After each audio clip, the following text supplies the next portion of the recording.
Hey man, you all in a podcast? Y'all sound pretty good. I'm in a podcast too. And now for the top 5 things that are great about podcasts. Patreons, ukulele covers, having something to do while you're doing chores. And what's that last one? Oh yeah, opening comedy bits that do nothing but scare away new listeners. Sir, who let you in here? I'll tell you who let me in here, little lady. Democracy.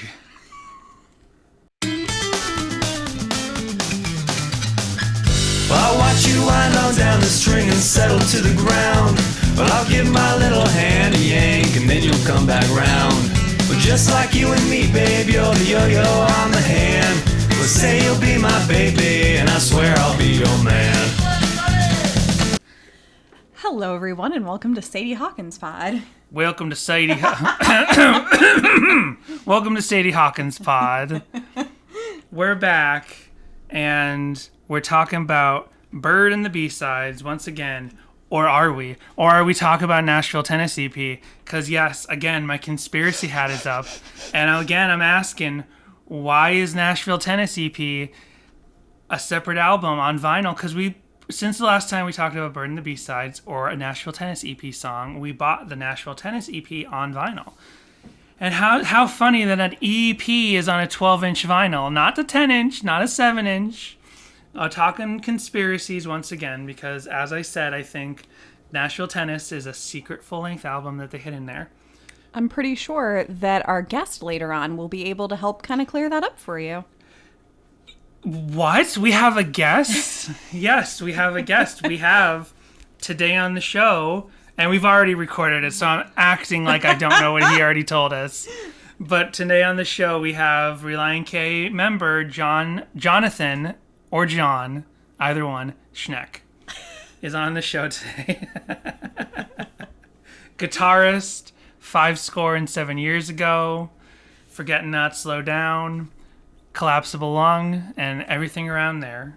K is for karaoke. K is for karaoke. Yeah, and those are the albums, those are the episodes that he only listens to. He admitted it. I'm like, that's fine. Yeah. If I was in the same position, that's all I'd do. If I was in the same position, I wouldn't listen to this podcast at all. Exactly. So, the Christmas album.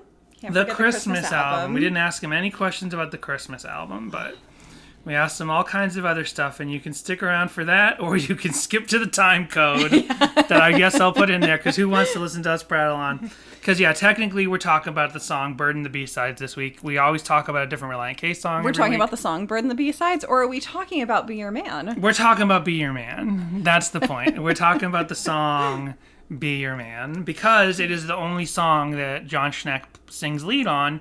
So we were talking to him. And wrote.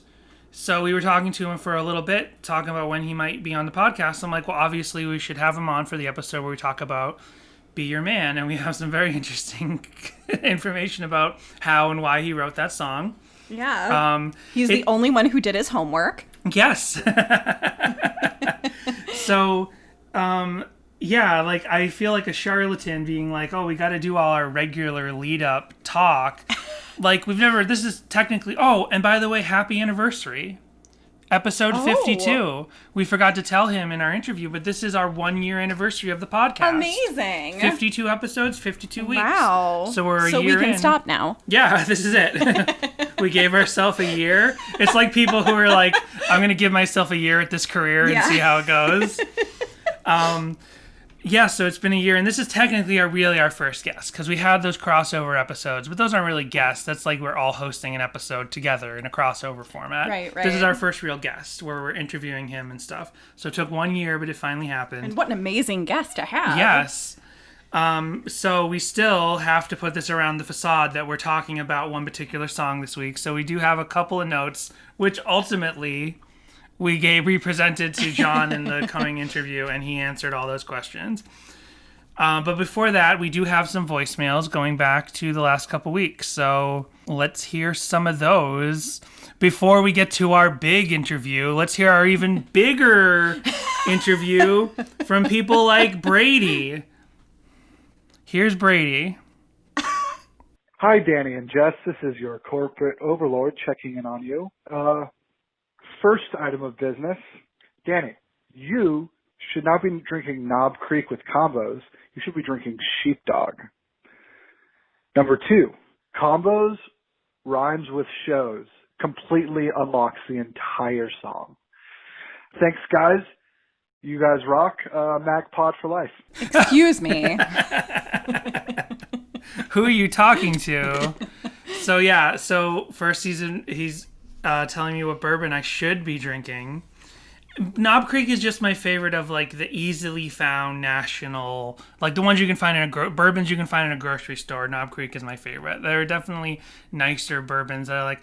I recently tried Blanton's. Like someone at my work had Blanton's, and I was like, "What is this? It's delicious." He like had us all for a little mixer in his office. And I was like, he's like Blanton's. I'm like, okay, write it down. I go to Blanton's website. It's like hundreds of dollars a bottle. It's like top shelf stuff. I'm like, we're probably not gonna get one of those for the house, at least right now. And that, of course, that mixer was pre-quarantine, pre-COVID. Spoiler warning: we will talk about combos and Skittles coming up later in the episode, but that is a really good point that I didn't bring up. I wish we had heard this voicemail first. But yeah, combos rhymes with shows. That does kind of unlock it. Yeah. So was that a coincidence that it rhymes with shows? Did they actually like those snacks that they named? Who knows? Maybe we'll find someday. But I do think that's funny that does rhyme, because they didn't pick like Skittles and Reese's. I wanted them to. They should have picked Skittles and Reese's, but they didn't. Jessica's looking at me like I'm an idiot. So thank you, Brady, for calling. Then David Catch calls, and we do have a bunch of voicemails. So David mentions that our 3 can episodes, when we did can season on this show, it was Can't Complain, Candlelight, and Candy Hearts. We couldn't remember Candy Hearts. There we go. Then he calls and mentions that the previous week we had a girl call in. Right. And he's like, I can't believe a girl called in. It's your first girl? And I'm like, no, we had a girl call in very early in the podcast, and then whoops, and then never call back. I'm knocking stuff over. Why, Danny? What was that you just knocked into over there? It's nothing. It's nothing that's coming up later in the show. Oh. So, but then David gets into this point, which I did want to play. You guys mentioned the flats and the sharps. So the little B would be a flat, which would be a fret lower than the major chord. So say you're playing a D, and it says D flat, which would actually be a C sharp. They're basically the same thing. You can see my socks and correct me on this if I'm wrong, because I pretty much just taught myself music, so I don't really know. Well, don't worry. You Can See My Socks can clear it up, because we also get a voicemail from You Can See My Socks on the exact same point. Nice. But before we get to that, David then has one more question for me in this voicemail. I just wanted to clear that up with you guys. Keep up the good work. Also, before I leave, I want to ask Danny, hey, what's your favorite sexy anime? Okay, bye.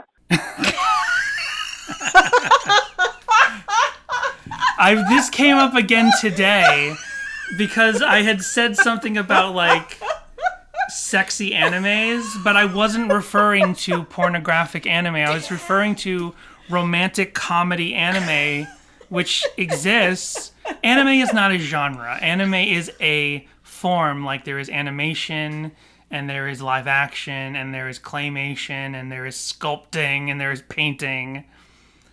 Anime is just part of animation. You can do any genre. So there are sexy, quote-unquote, animes. I don't know. I don't have a favorite one. What's one of those? There's always an anime where it's like one guy that lives in a house with like 5 women. Whoa, and it's like, whoa. But like lives in a house, Danny, not in the same we are room. not this kind of podcast. Sure we are. Any pop punk podcast has to talk about anime, because when you go on YouTube, that's what most of the videos are. So I don't know. Maybe in the future, when it's not our Jon Schneck episode, I'll name a sexy anime. I have to go back and look. I haven't actively watched anime in a long time. I used to watch it a lot. Now it's just Then you got a girlfriend? Now it's just a part of. I'm sorry, that was rude. Yeah, that was rude to I apologize. Danger Gavin. If anyone, he's got a girlfriend and he loves anime. So that's just very cruel. That's a big stereotype. I apologize. You know, it should be. I've been reading too much complex infrastructure. I was going to say complex female infrastructure minds. known as the female mind needs an anime girl chapter.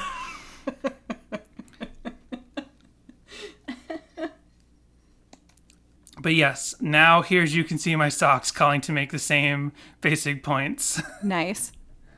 What's up, guys? It is Not about sexy anime, but about how notes work. When did you mention sexy anime? I don't even remember that. Oh, well, now David's going to have to call up and remind us what was the context for mentioning romantic comedy anime in a previous Because you episode. mentioned it earlier today in the car, and I'm like, I really don't remember when you mentioned that in the episode. We talked. I said there's a. Oh, when it was because music, the AMVs for Mood Rings. All of the AMVs, right. it showed, like, because it's about girls being emotional, every, like, romantic comedy anime, there's always a scene where the guy accidentally sees her naked, like, changing, or at a hot springs, or at the pool. He accidentally sees her naked, and she's like, why you? And then she punches him into the stratosphere. But instead of saying romantic comedy animes, I called it sexy animes, and then you gave me this horrified look, and I'm like, I did not say sex animes, I said sexy. This is a not topic safe for the little ears. This is a topic for all pop punk adjacent. You have to have some understanding of anime if you're going to do any podcast about any kind of rock band or pop punk band. Here's You Can See My Socks talking about his notes on Mood Rings. What's up, guys? It is Daniel Moraine, also known as You Can See My Socks. I was waiting to send you a voicemail for a special occasion, but since you asked for it, I guess I might as well just do it. So yeah, to clear up the confusion on the musical terms I was talking about moving from the key E major, which if you just say a key of like E or something, you don't really need to say major. It's kind of implied. If you mean minor, then you'll say minor. But the hashtag, first of all, is sharp. So sharp means like going up in pitch, and then the little B is flat, which means going down in pitch. They don't relate to major and minor. Usually if people are doing like shorthand with like typing it out or something, they'll put like small m for minor, or they'll write MIN or MAJ for minor and major. So that's the number one takeaway that I realized we got so wrong on Mood Rings. That barbershop is in danger of going stale? Yes, a barbershop is always in danger of going stale. But it's that we confused flats and sharps with majors and minors. We were conflating the two. And I actually do know that. But again, because I'm not like constantly thinking of how music works, I was trapped in this wrong... I was trapped in this wrong-headed thinking of conflating those things. So here, Daniel, You Can See My Socks continues. Sometimes in jazz notation, they'll use like a minus sign for a minor, but you probably won't run into that unless you're hanging out with a bunch of cool jazz cats. So yeah, that is the explanation for that. Basically, what Relient K did in that, on those performances of those songs from that Cornerstone set was, like, instead of detuning their instruments to play them in a different key or using a capo or whatever, they literally just were like, let's move our hands down one fret for like every note, which is kind of a weird thing to do. Yeah, it just seems inconvenient. Actually, it kind of makes pressing on better if you move it down from the studio recording to play it. If you move it down from C sharp to play it in C, but Mood Rings, moving that from E major to E flat major or D sharp major, that's a weird thing to do. I don't know why they did that other than to like maybe save Matt Thiesen's voice a little bit at the beginning of the set so he didn't like wear it out so fast or something. Anyway, you guys are cool. Yeah, bye. Yeah, so that's all very technical talk that we don't understand. Yes, thank you so much though, Daniel Moraine, aka You Can See My Socks, because I hang out with cool jazz cats all the time, so I'm really glad that I will not be confused anymore. And by cool jazz cats, she means like actual talking cats, like from the movie Cats and MC Scat Cat. She like Chicky Baby from Pee-wee's Playhouse. Yeah, anthropomorphic cats. It's really freaky. It's actually quite horrifying. But then Daniel calls back, and this is the last voicemail for tonight. He calls back because in that quiz, and darn, I was thinking about having our guest take this quiz, but we ended up talking about a lot of great stuff. We did that quiz as for Skittles and Combos of like, do you know Relient K well enough? And there's a big thing where neither us nor the quiz master of that quiz actually knew Relient K that well, because here's where Daniel, you can see my socks, tears one question a new one from that quiz. Here it is. What's up, guys? Again, it is Daniel Moraine, also known as You Can See My Socks. It turns out leaving voicemails is kind of fun, so I thought I would do it again. But I listened to the new episode today, the Skills and Combos one.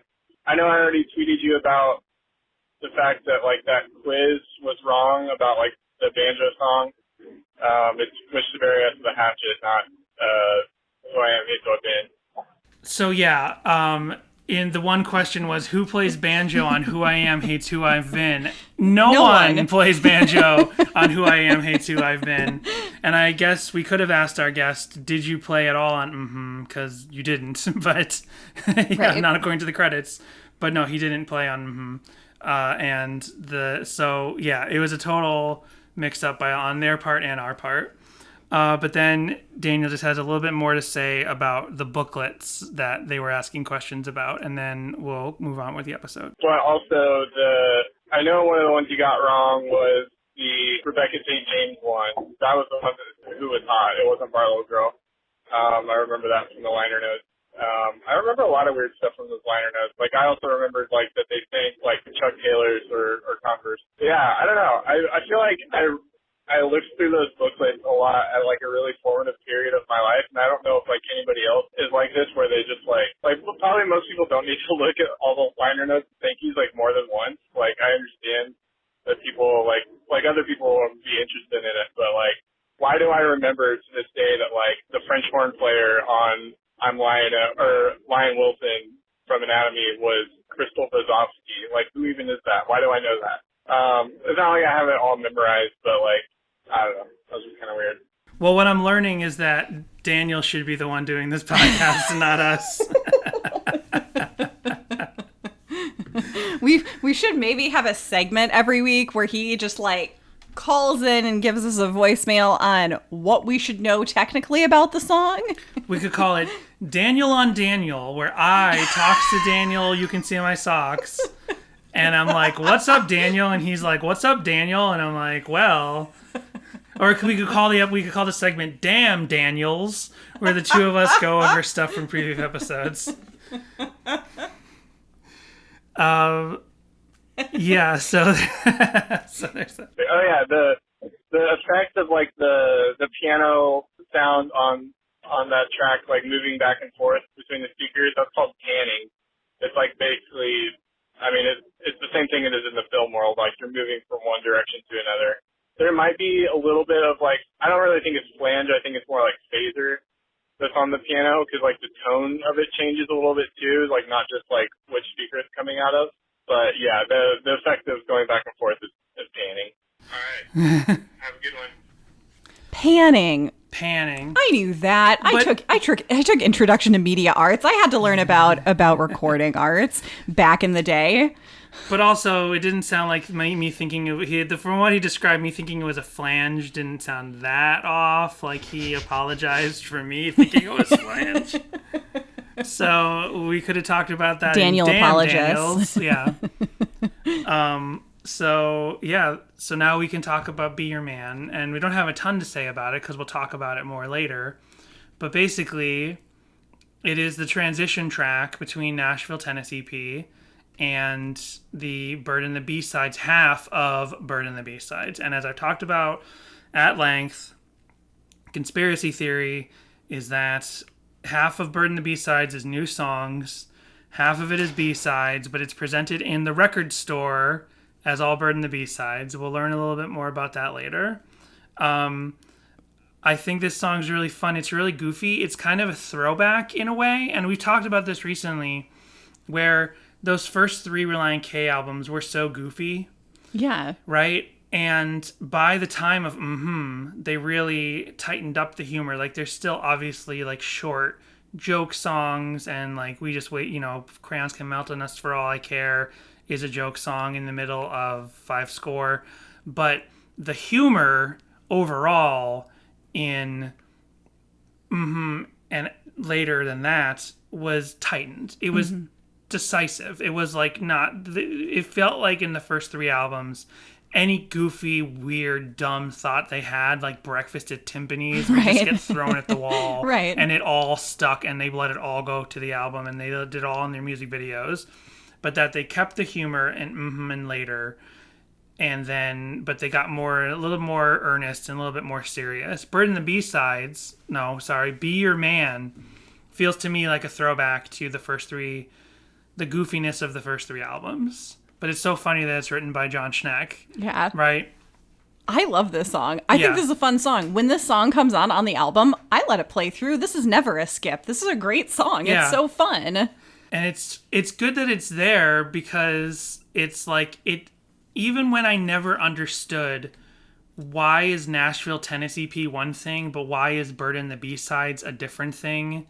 But why is it all called Bird and the B-Sides? At least this track and all their the little skits that they do in this song between the guy saying, "Hey, I'm in a band," and Taco Bell and all that stuff, and then the whole band talking like bees and being like, "Bird and the B-Sides coming up," and then like, "Do it, start the record." It lets you know you're going from one section of the record to the other, especially now in streaming, when there's no mention of you're listening to the Nashville, Tennessee EP if it wasn't for this track. You know what I mean? Like when you go to Spotify, Bird and the B-Sides, the whole thing, and I've seen this on Reddit and I've seen this on Instagram and stuff, people to this day who have learned of Relient K in the world of streaming think all of this CD, Bird and the B-Sides and Nashville, Tennessee EP, they think the whole thing is previously unreleased material. But no, the first half is new recorded material. Right. So thank goodness for this track, at least, to give you a hint of everything you heard up to now was something different than what you're about to hear. They literally say, the Matt Thiessen B. I can tell that's Matt Thiessen. You can't tell who every voice is, but you can tell the Matt Thiessen B. He's like some unreleased recordings, some all that stuff. Oh, some rare David tracks. Lynch just showed up. David Lynch B pops into the Relient K track and says, "Here we got some unreleased recordings." He's like, "Welcome to the Red Rooster." What's the club called? I thought it was called Red Rooster. No, that's the double R is the Bang Bang Club. The Bang Bang Club. Welcome I was to like, the are you going Bang for Bang. Bang Bang Club or One Eye Jacks? Well, David Lynch doesn't introduce people at the Bang Bang Club. But that's true. If David Lynch did introduce people at the Bang Bang Club, he'd go, "Ladies and gentlemen, welcome Relient K to the Bang Bang Club." And then they'd come out, and what's the most Lynchian song that Relient K has? There's probably not there's probably not too much Lynchian elements in Relient K. The only one I can think of maybe is Nancy Drew. Because David Lynch loves stories about women in trouble. That's like almost every one of his Fair. movies. Yeah. Fair. So many of, especially his later movies, are always about a female character that's in trouble. And who is Nancy Drew but a girl who's constantly in trouble? She's looking to get into trouble. Yep. She wants to solve those crimes. That's right. Can't argue with that point. Yep. I love how I found out that originally, like in the 30s or whatever, she was way more belligerent. And then they like toned it down in the 50s. They're like, ooh, she needs to be a little less belligerent now. Make her more relatable. So there are no covers or fan videos from this song. No sexy animes? No sexy anime things. Nothing with B-movie. Nothing. Like, I can't believe it. Like, fans really letting Jon Schneck down. But there is one track by a SoundCloud artist I found called Rocky Mountain Beats, who also has a song called Be Your Man. Oh, wow. Okay. Spelled B-E. When you go on Spotify and you type in B-E-E or B-E-E, your man, Spotify's like, well, obviously you meant B-E, your man. You didn't mean that. Yeah. So it'll only show you songs called Be Your Man. I'm like, and the Relient K song. So I'm like, well, this is no help. So I went on SoundCloud, found this one thing. Now, normally I do find often SoundCloud rappers who have songs with the same title as Relient K songs, Right. but usually I can't bring them to the show because they're filthy. Right. I can't bring them. This might have had a swear or two, but it's only 38 seconds. And here's the only other song I know of in the world called Be Your Man, as in B-E-E, your man. As in the insect. Exactly. I'm a be your man, be your man. I'm a chick. Tripped up, feeling like you got me on the buzz. Feeling faded on you like a nigga never was. I ain't gonna tell ya, I sure as hell won't text ya. But if you come around, you can bet I'm gon' sex. Long as you will love me. This is my favorite Collapse of the Lung song.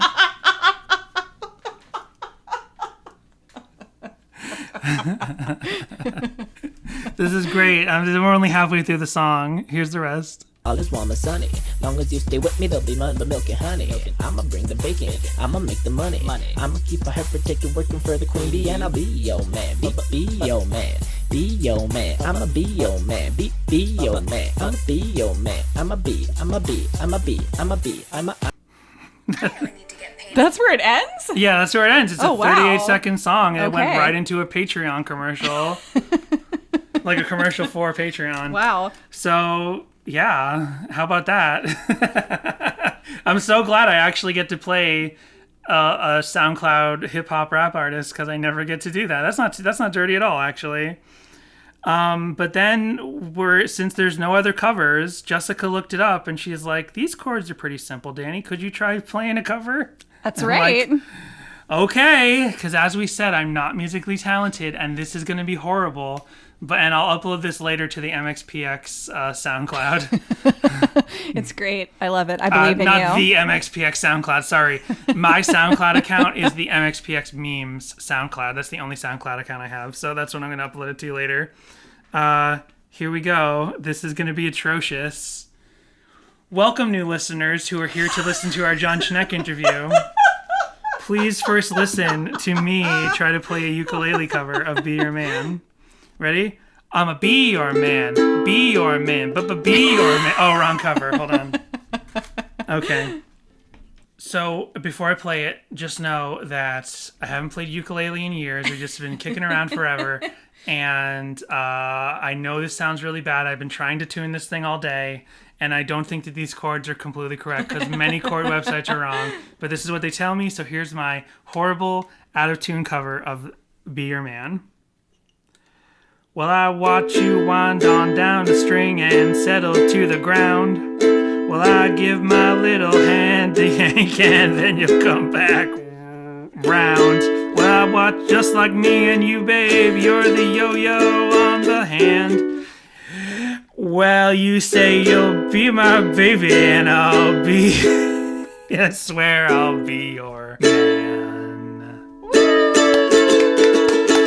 Hey, you guys in a ukulele cover group? Y'all sound pretty crappy. So there it is, the only known cover of Be Your Man by Relient K. That was wonderful. Jessica's so swept off her feet right now. That was the treat I alluded to last week. It was that this week Danny was going to play a wonderful ukulele cover now, for you. It's all downhill from here. So that about wraps it up for the first segment of the show. We're going to take a little break, and when we come back, we'll have Jon Schneck. Yep. Hey guys, y'all in the band? Y'all pretty good, man. I'm in a band, man. Alright y'all, now it's time for a Tennessee-sized oblige to the good fans of Relient K for buying the Nashville, Tennessee EP. Hey, we wanted to take this moment to thank all of our Patreon subscribers who have joined over at patreon.com/Sadie HawkinsPod. Brady, David, Tucker, This Might Be a Podcast, Owen, Jimmy Eat Pod, Roxanne, and Samantha. If you're interested in becoming a patron of Sadie HawkinsPod, we're doing great stuff over there. We're reading through the complex infrastructure relationship book that Relient K totally wrote. Ooh. We review other bands that are related to Relient K. We do. And we'll be doing most of the K for Karaoke tracks over there. Yeah, that's right. We have $2, $5, and $10 levels. Everyone who joins gets stickers, and there are other perks you can decide on. Thanks again to our patrons, as we feel really fortunate to have all of you. Don't forget to rate and review us on iTunes and interact with the show at sadiehawkinspod@gmail.com. Check us out on Instagram and Twitter, both at Sadie Hawkins Pod, and call our voicemail line, which is 402-95-SADIE. Rock and roll! Okay, start the record. We did some homework for this. We listened to the only 2 other podcasts we could find with you, which were the Don't Feed the Trolls. Oh, right. Where you talked about futurism and you talked about minimalism. And then we heard high fives and deep dives. Oh, yeah. So we already have a good baseline for like knowing how you joined the band and stuff. Oh, right on. Yeah. Well, anything you guys want to know, I'll dish it. Okay. Well, first thing I wanted to ask you about was how you feel now that the Snyder Cut has been officially announced. Oh, that's pretty cool. I actually have a copy of Watchmen. Right, you can't see it because my virtual background, but right. It's here, and also this. Man, I'll just take it off. You can just see my basement. Hold on, I'm in my basement right now, which is why I put a virtual background on, because you can just see the underside of my ceiling with no like roof on it. Okay, see, it's not that cool. Oh, yeah. Justice League. This was actually signed by Jim Lee. Oh, cool. Actually, Jim drew that, and then Alex and Claire did that. That's pretty cool. That's great. That's cool.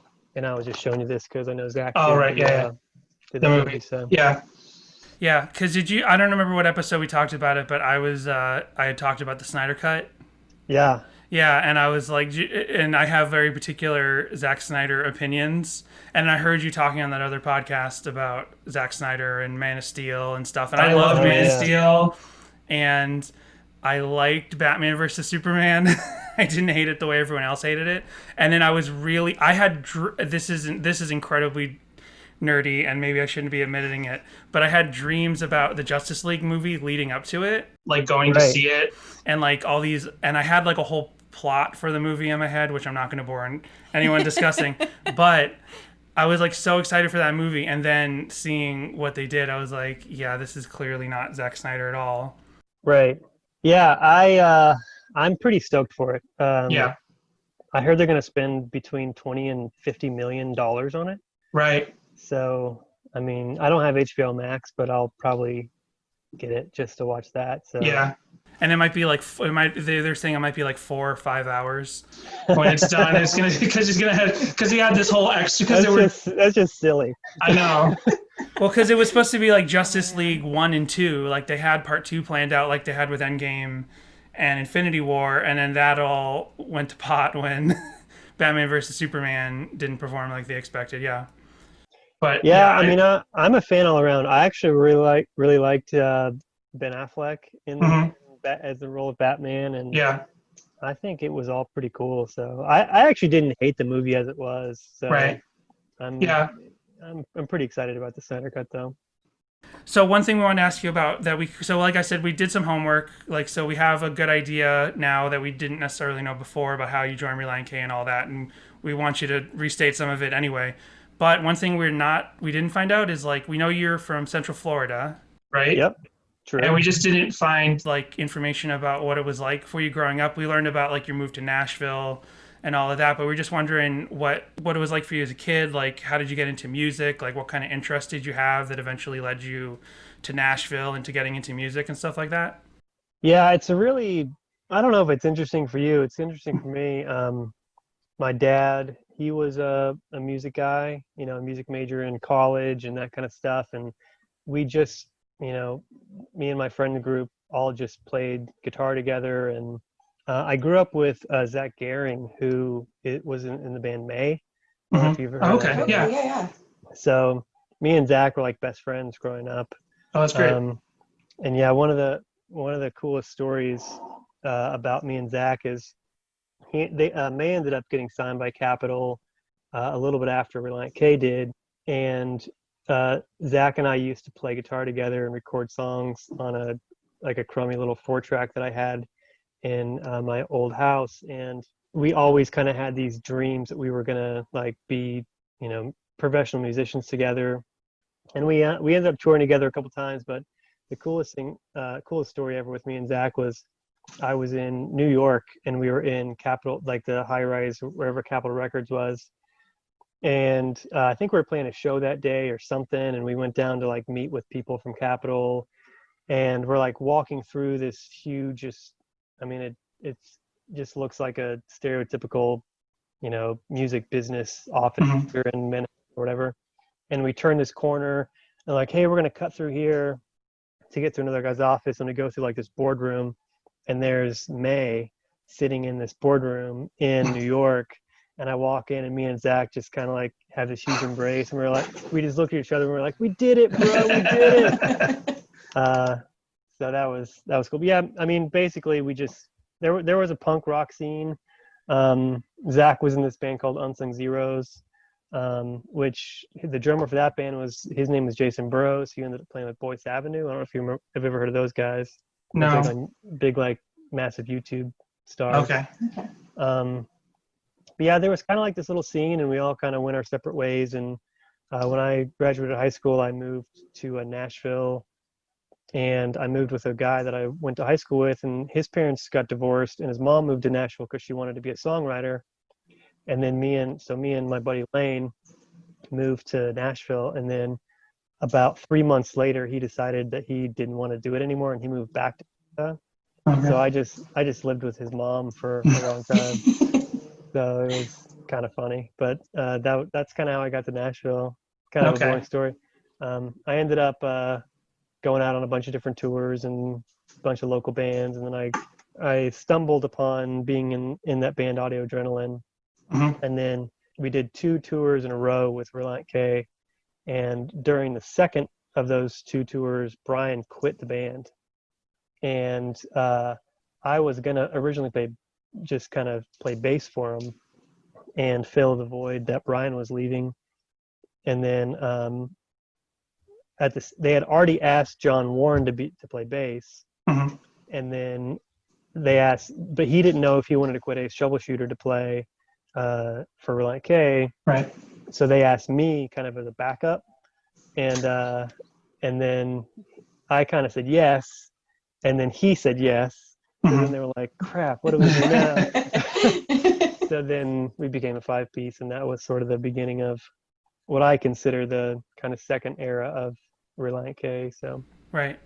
I a couple of months ago, I had DM'd you because I've been trying to figure out this show that the first time I saw Warren play with Relient K, and I was trying to figure out if you were there.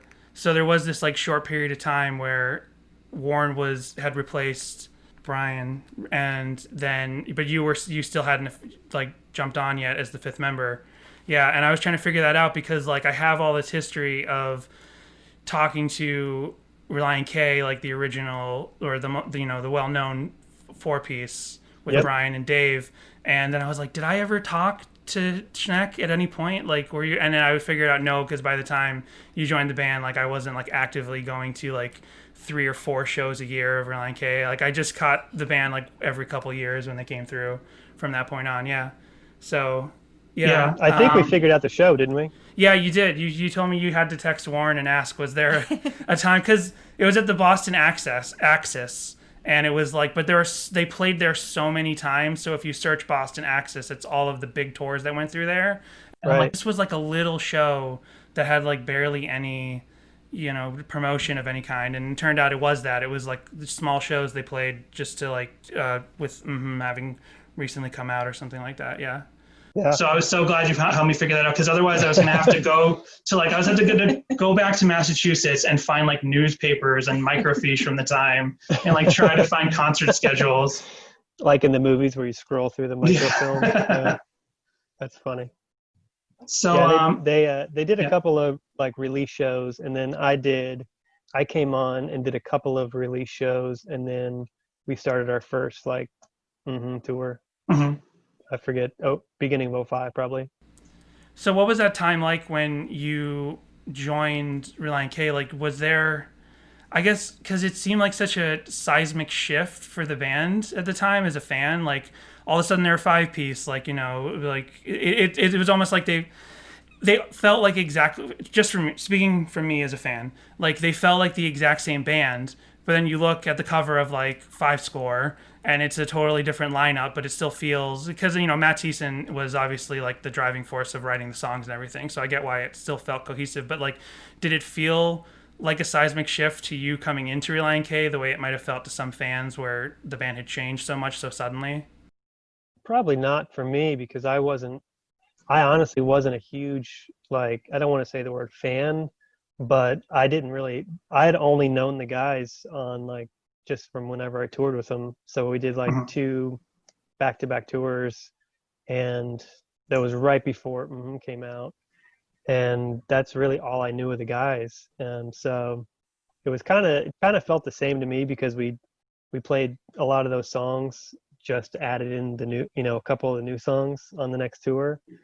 So it felt, I don't know, I can see how it could have felt like a big shift for the fans, but for me it was pretty seamless. Right. I mean, it ended up being like a shift that made complete sense, like especially in hindsight, where you kind of have these 2 versions of the band, but they still feel cohesive. It's kind of funny. I don't know of any other. There's definitely got to be other bands that have that same kind of history, where there's essentially 2 versions that just existed like in these 2 different things, and they feel the same, but they also feel so different in a way. Yeah. Got any examples, Jess? I'm out to dry here. So that actually answered one of my other questions. Was I was going to ask, like, if you had been listening to Relient K or were like any kind of active fan before you joined, but it sounds like you were just kind of like aware of them and like, yeah, you didn't have Sadie Hawkins dance on repeat. I didn't, though. I mean, the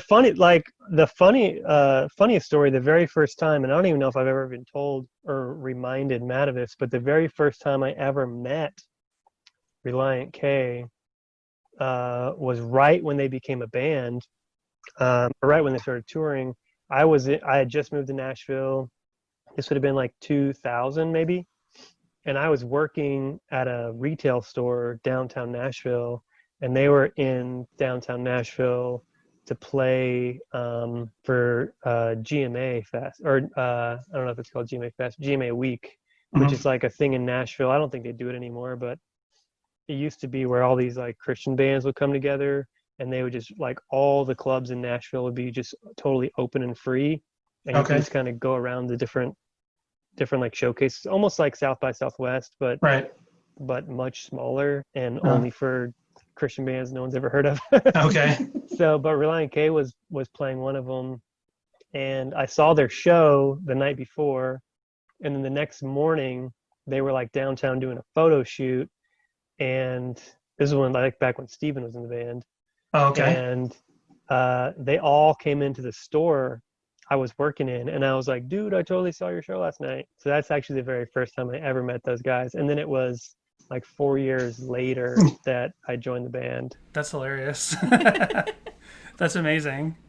I was thinking also, like, of all the people who were in Relient K, and most of them, almost everyone lives in Nashville now, right?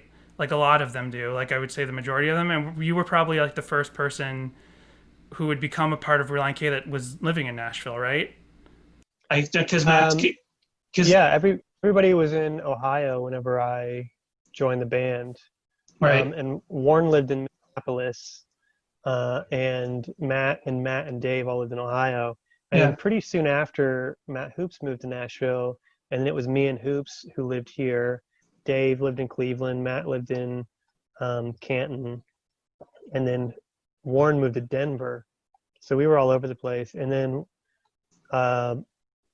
when Dave left, Matt moved to town, and then Ethan already lived here. Okay. So yeah, Warren's never lived here, but now Hoops, Thiessen, Ethan lives here. Dave still lives in Cleveland, and I live in Nashville. So. Okay.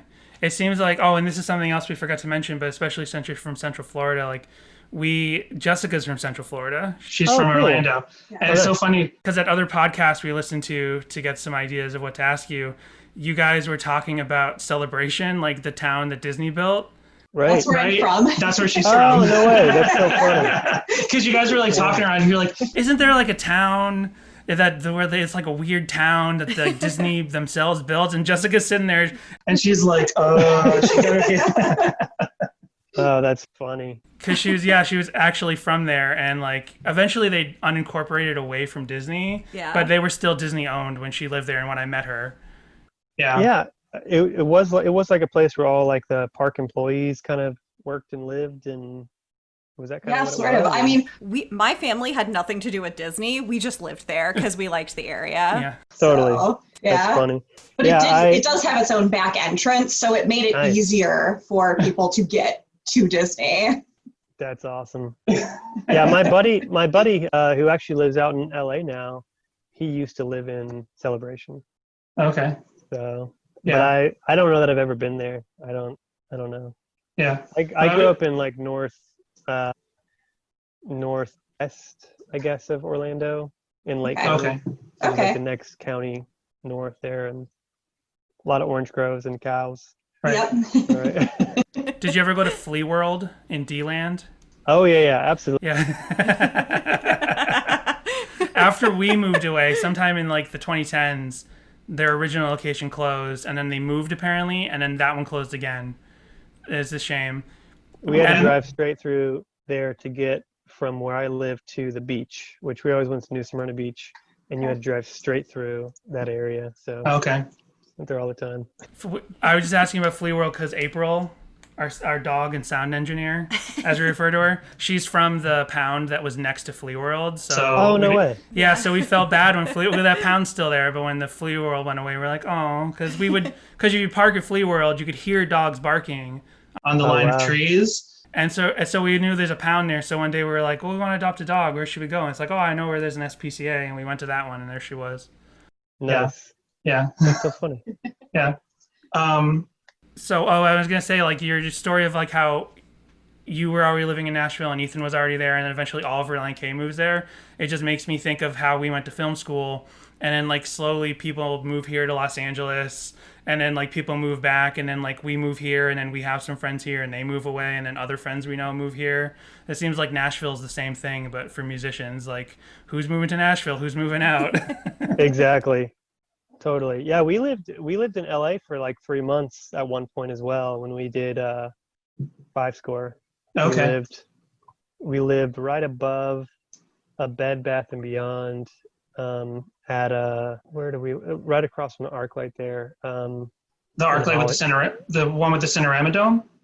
Yeah, right in Hollywood there. Okay, right by Amoeba? Yeah. Yeah. Okay. Right on not far from where the Capitol building was. Oh, okay. There's like a Bed Bath and Beyond, and there was a little like burrito store, but right above it there was like a condos, and that's where we lived. Yeah. So it was pretty fun. That's cool. Did you tear it up in Los Angeles during that time, or was it all work? We tore it up so hard every day. Hitting the strip every night. We like turned Sugar Ray up real loud and just drove the strip. I just like to imagine a version of like the 80s strip with all like the Motley Crue and all those bands, but instead it's Relient K.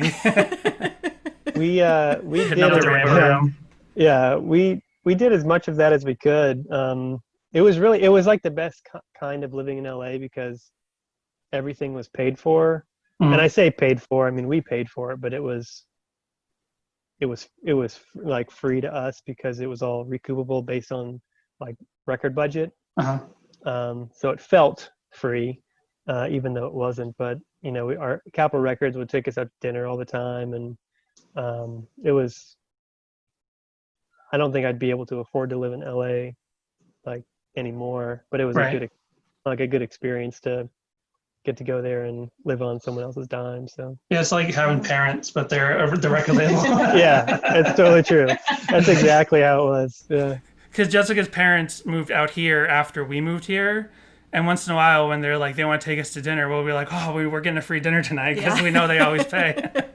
Absolutely. Like let's go somewhere other than McDonald's tonight. Right. Yeah.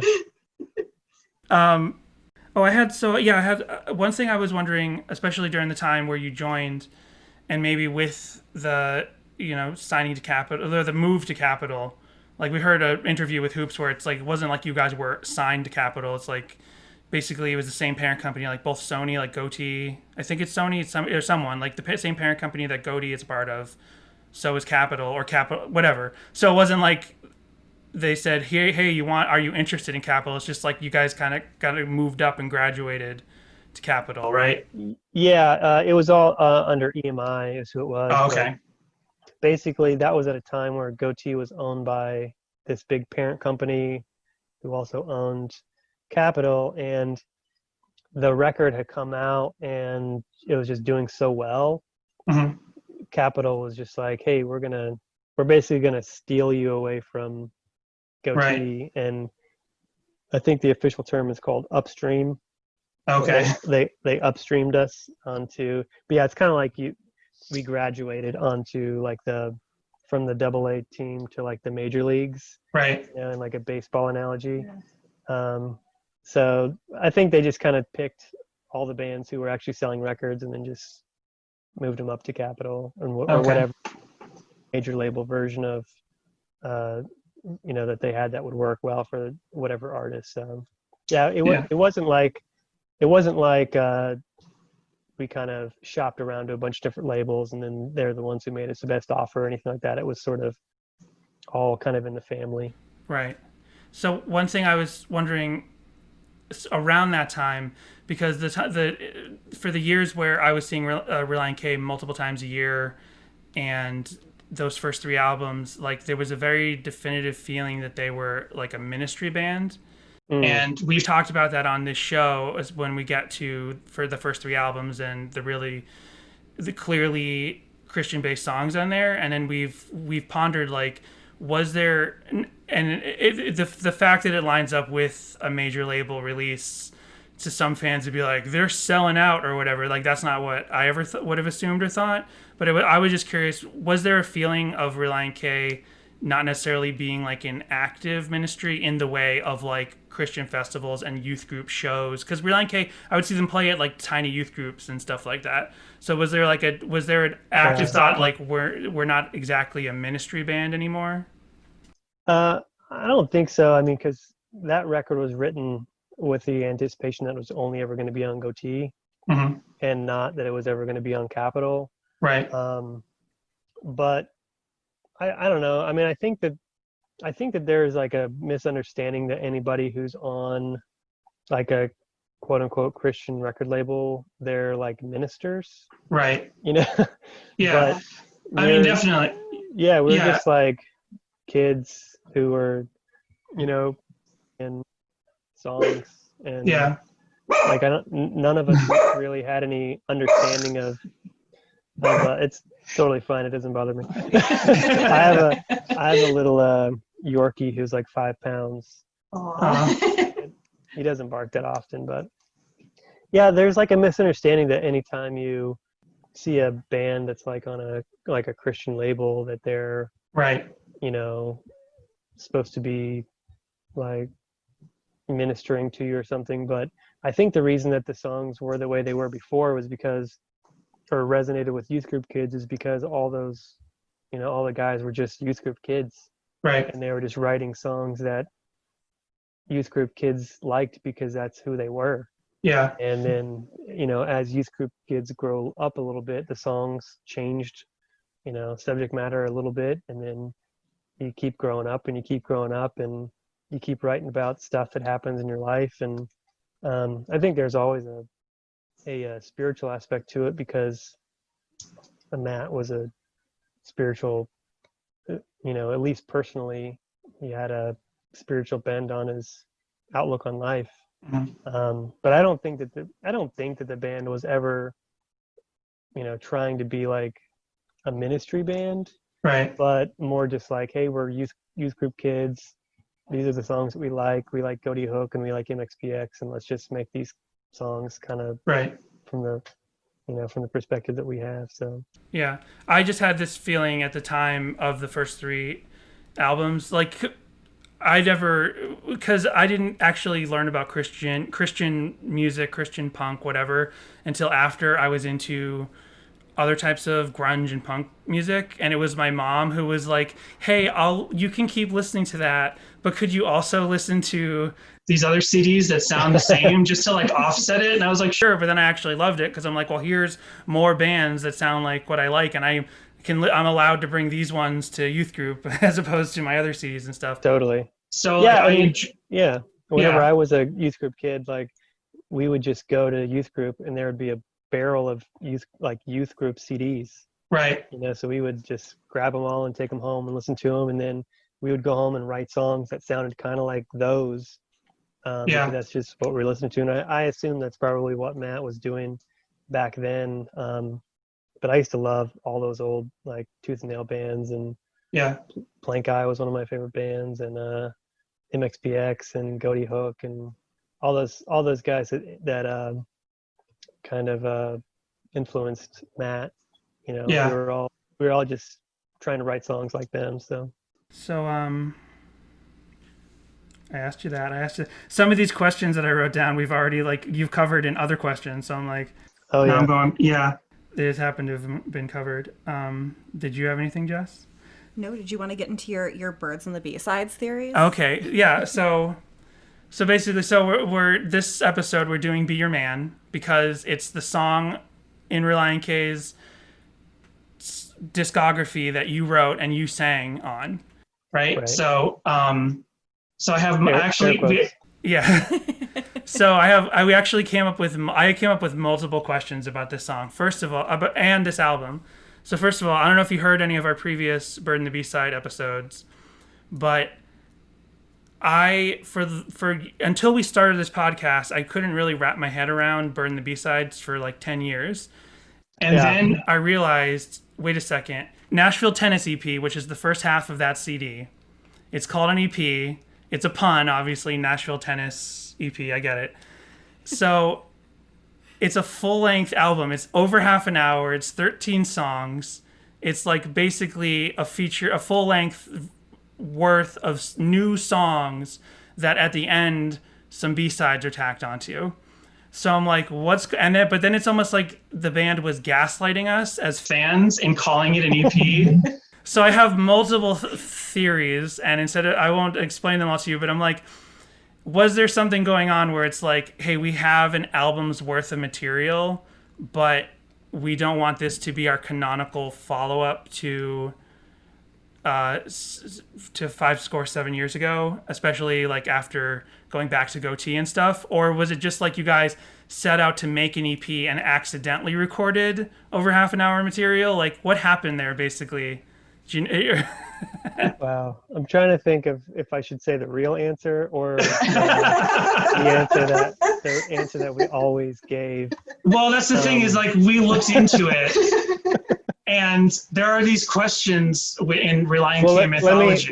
What are your theories? How about this? Let's start there. So my main theory is the one I basically just said is like, you guys had an album's worth of material that maybe you'd been working on around the time of 5 Score coming out or after that coming out, and then you have that much material and you leave Capitol, you go back to Goatee, and you look at those songs and you think, this doesn't feel like the songs that should be the follow-up to 5 Score, so let's record them, gaslight everyone, call it an EP, and then also tack on all these B-sides, make the artwork only say Bird and the B-sides, because I definitely see people on Reddit and Instagram who to this day are confused and think that the first 13 tracks on that CD are B-sides, but they're not. They were all like recorded at the time. They were all like seem to be part of one session. So that's my main theory.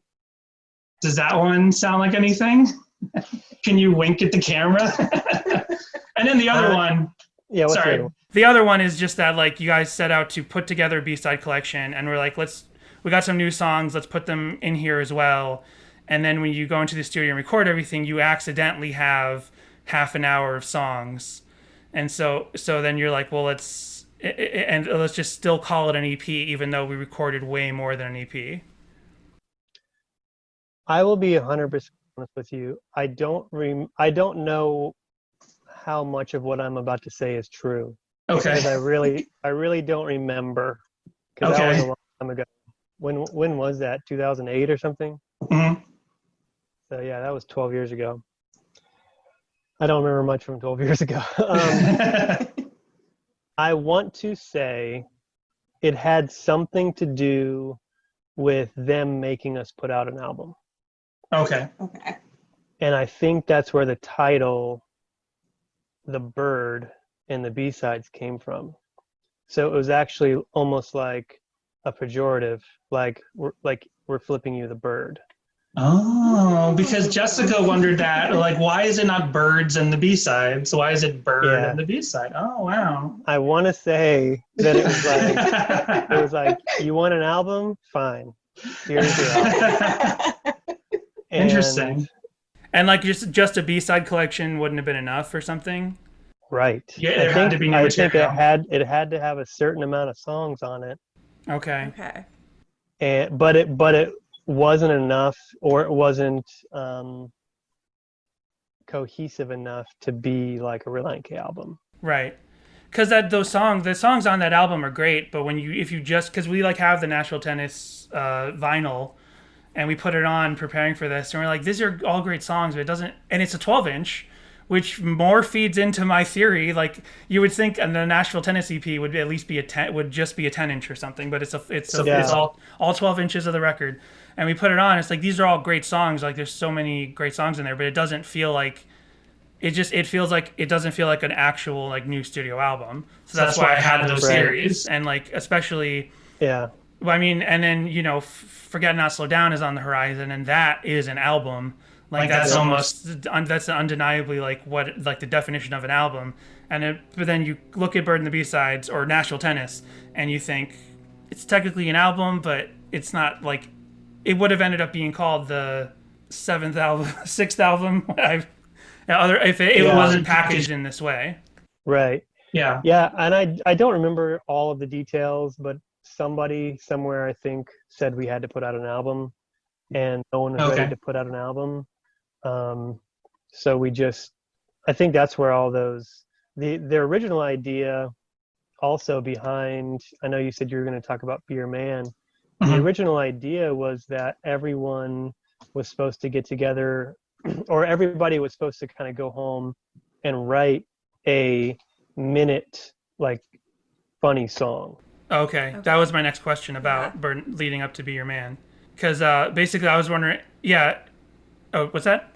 Sorry, I said I lost you again. Oh, okay. Sorry. So yeah, that was actually one of my next questions about leading more into specifically Be Your Man, where I was going to ask what was the idea that to fill in these songs that were new on the CD.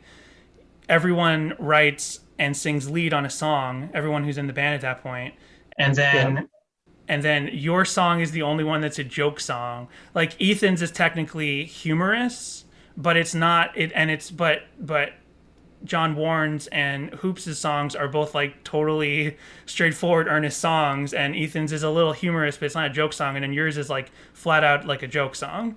So I was like, So it was kind of one of those things where the assignment was to go and write a 1 minute long funny song.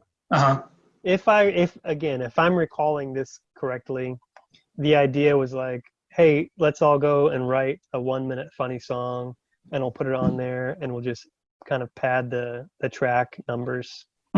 So I went and I wrote this pretty silly song, and then because of the whole Nashville tennis thing, I thought it'd be really funny to do a like a country song.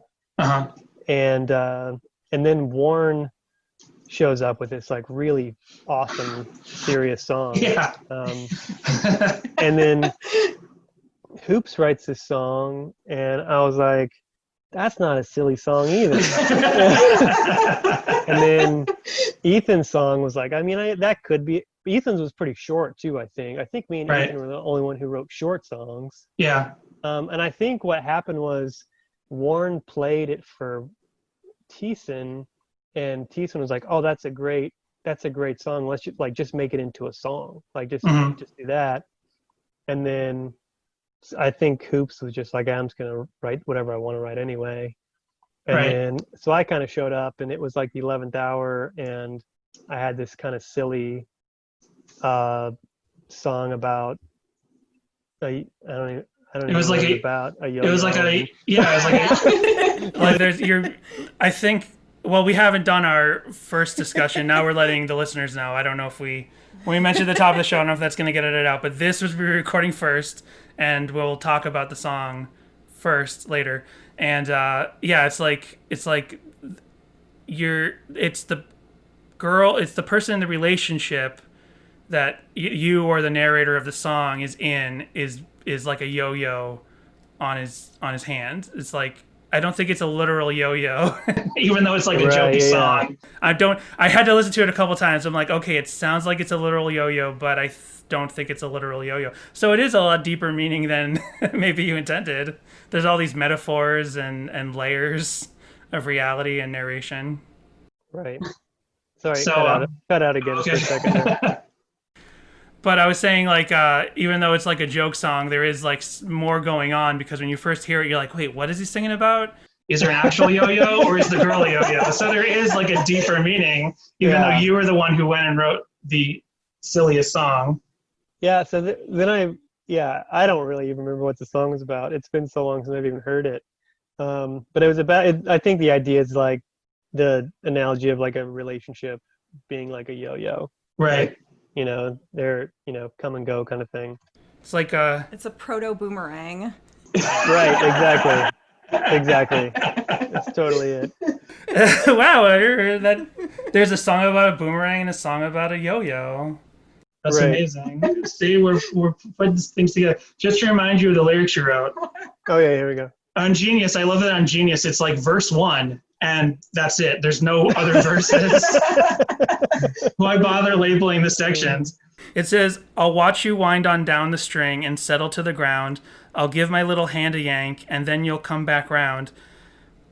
Just like you and me, babe, you're the yo-yo, I'm the hand. Well, say you'll be my baby, and I'll swear I'll be your man. So she's the yo-yo, and there's the string, and you're the hand. Who even knows? Who even knows? But basically we got to the point where so I actually recorded that song with Ethan because for some reason at that point in my life I was really into like Brad Paisley chicken picking style guitar. Okay. So I just like wrote this like riff, like obviously it's kind of silly, but I was really kind of stoked on the music. Like I was like, oh, this will be fun. I'll be able to just like play some guitar on, like, put a guitar solo on a record for once, you know. Mm-hmm. And I recorded the whole thing with Ethan at his house, and then we basically just sent that file over to Mark, and then whenever we were doing like mixes or something, everyone was just like, what a terrible song. Like, this is, like, can we even put this on the album? Like, what are we doing? Like, because like I said, the assignment was like, go write a dumb 1-minute song and we'll just be funny.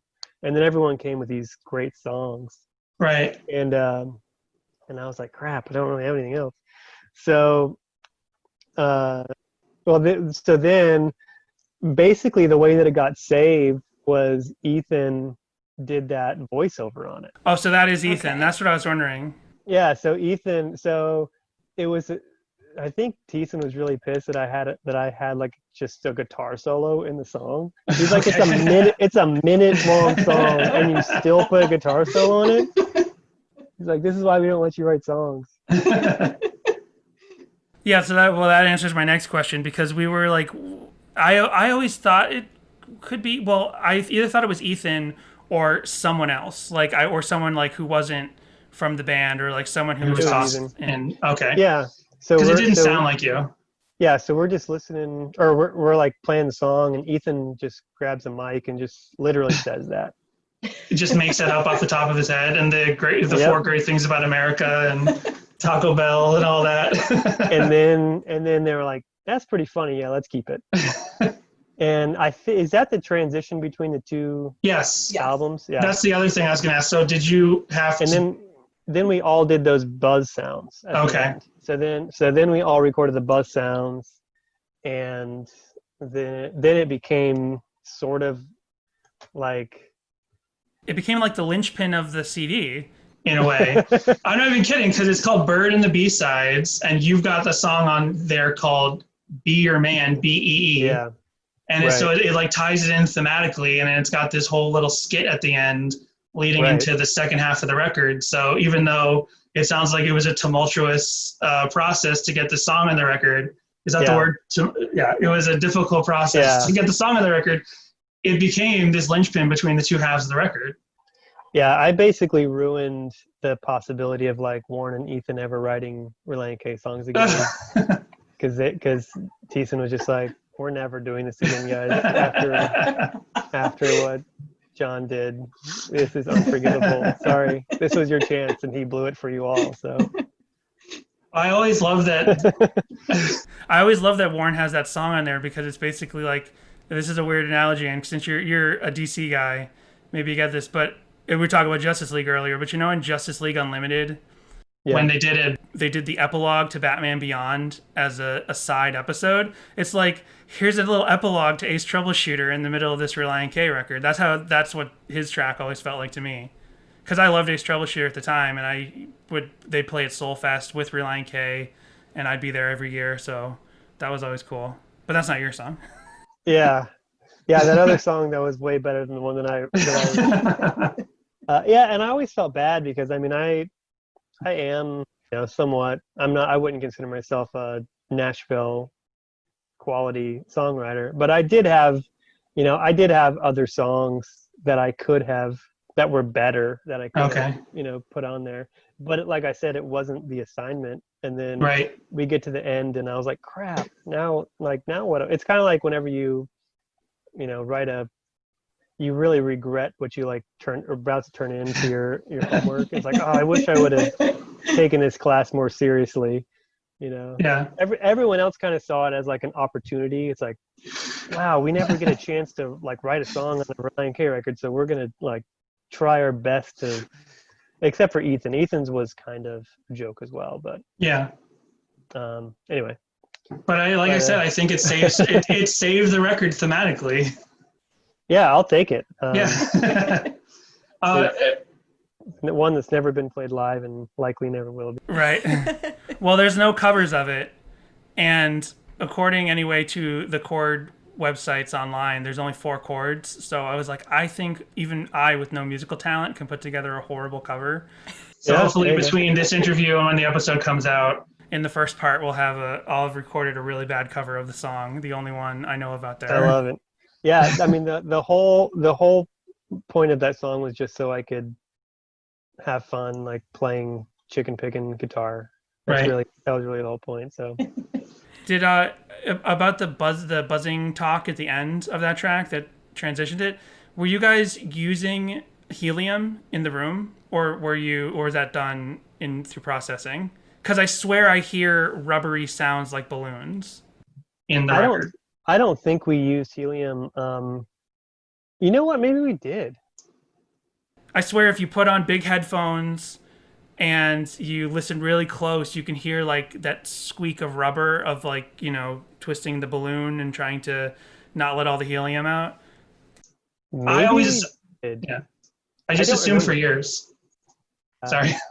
It's possible. I know that Matt Thiessen has a really, really high voice when he wants to. He used to be Merle the Squirrel in those Woodland Forest episodes, and he can do really, really high voices like that. So those could have been just Matt, but I'm not really sure. I don't remember. It could have also been. I remember doing them, but I don't remember if we had balloons or not. Okay. Were you on the, I don't know what year this would be, but the 10th anniversary re-record of Sadie Hawkins' Dance? Yep. Yeah. Because Thiessen does that, like when the girl says you're smooth and good with talking, he sings so high that the first time I heard that version, I thought you guys brought in like a guest vocalist to sing the line like the girl is singing them, and I'm like, wait, no, that's Thiessen doing like a voice that's so high he completely and utterly sound like a female vocalist. Yeah, no, he's just he can go really high. Yeah. Yeah, that was a really funny like re-record. I don't think anybody particularly liked it. Okay. But especially the fans, but I don't know. We did it anyway. We played that song so many times that like we were just way better at playing it, I think. And I think whenever you re-record a song that you weren't really good at playing before, and then like you just like you've played it thousands of times, it just has a different like vibe and feel to it. Right. And I think it definitely came across on the album that way. So yeah, it's kind of weird. I didn't really care for it either. I would like it a lot better, and I'd probably listen to it more often. But there's an organ note that goes under the whole record, the whole song, and it makes me nervous. That whole version of the song. There's this way. I mean, it might be changing notes here and there, but it just underlines the whole song. And like it will go on a single note for a really long time, and it's just like this is like in a movie where one long organ note is like making you feel nervous. Right. I don't recall I don't remember that part either, but right. I've listened to it more, since we've been doing the podcast, because there's like deeper cut songs that I'll listen to more often now, trying to get thoughts on them before we do those songs. Yeah. And so I'd never noticed that before. I was being more critical while listening to Relient K songs. Yeah, there's a lot of those songs that I've maybe listened to once or never that were recorded like that. So, but yeah, I didn't care for that either. I think sometimes songs that are like a band's kind of canon, you should always just leave them alone. Right. But I don't even remember why we did it. Like I'm trying to even think why we recorded it. It was on like a Goaty compilation, like an anniversary compilation for the label, I think. So was it for that, do you think, or do you think it was just like you guys did it for the heck of it, and then I remember we recorded it the same sessions we did the covers. Oh, okay. So for some reason in my head, I had it that Relient K was covering Relient K, but maybe that wasn't on the cover. Was that not on the cover album? No, it wasn't. It was on a Goatee re-record thing. So maybe that was the idea. If you're kind of vaguely thinking that, maybe they did that. Then the idea was not to put it in that album sequence and then save it for that compilation instead. Yeah, because I specifically remember recording that the same day we recorded Everybody Wants to Rule the World. Okay. That one. We did that one, right? Yeah. Whichever one, whatever the, Everybody Wants to Rule the World. Yeah. This is leading into the question you had about K for Karaoke. Yes. I'm asking all the questions.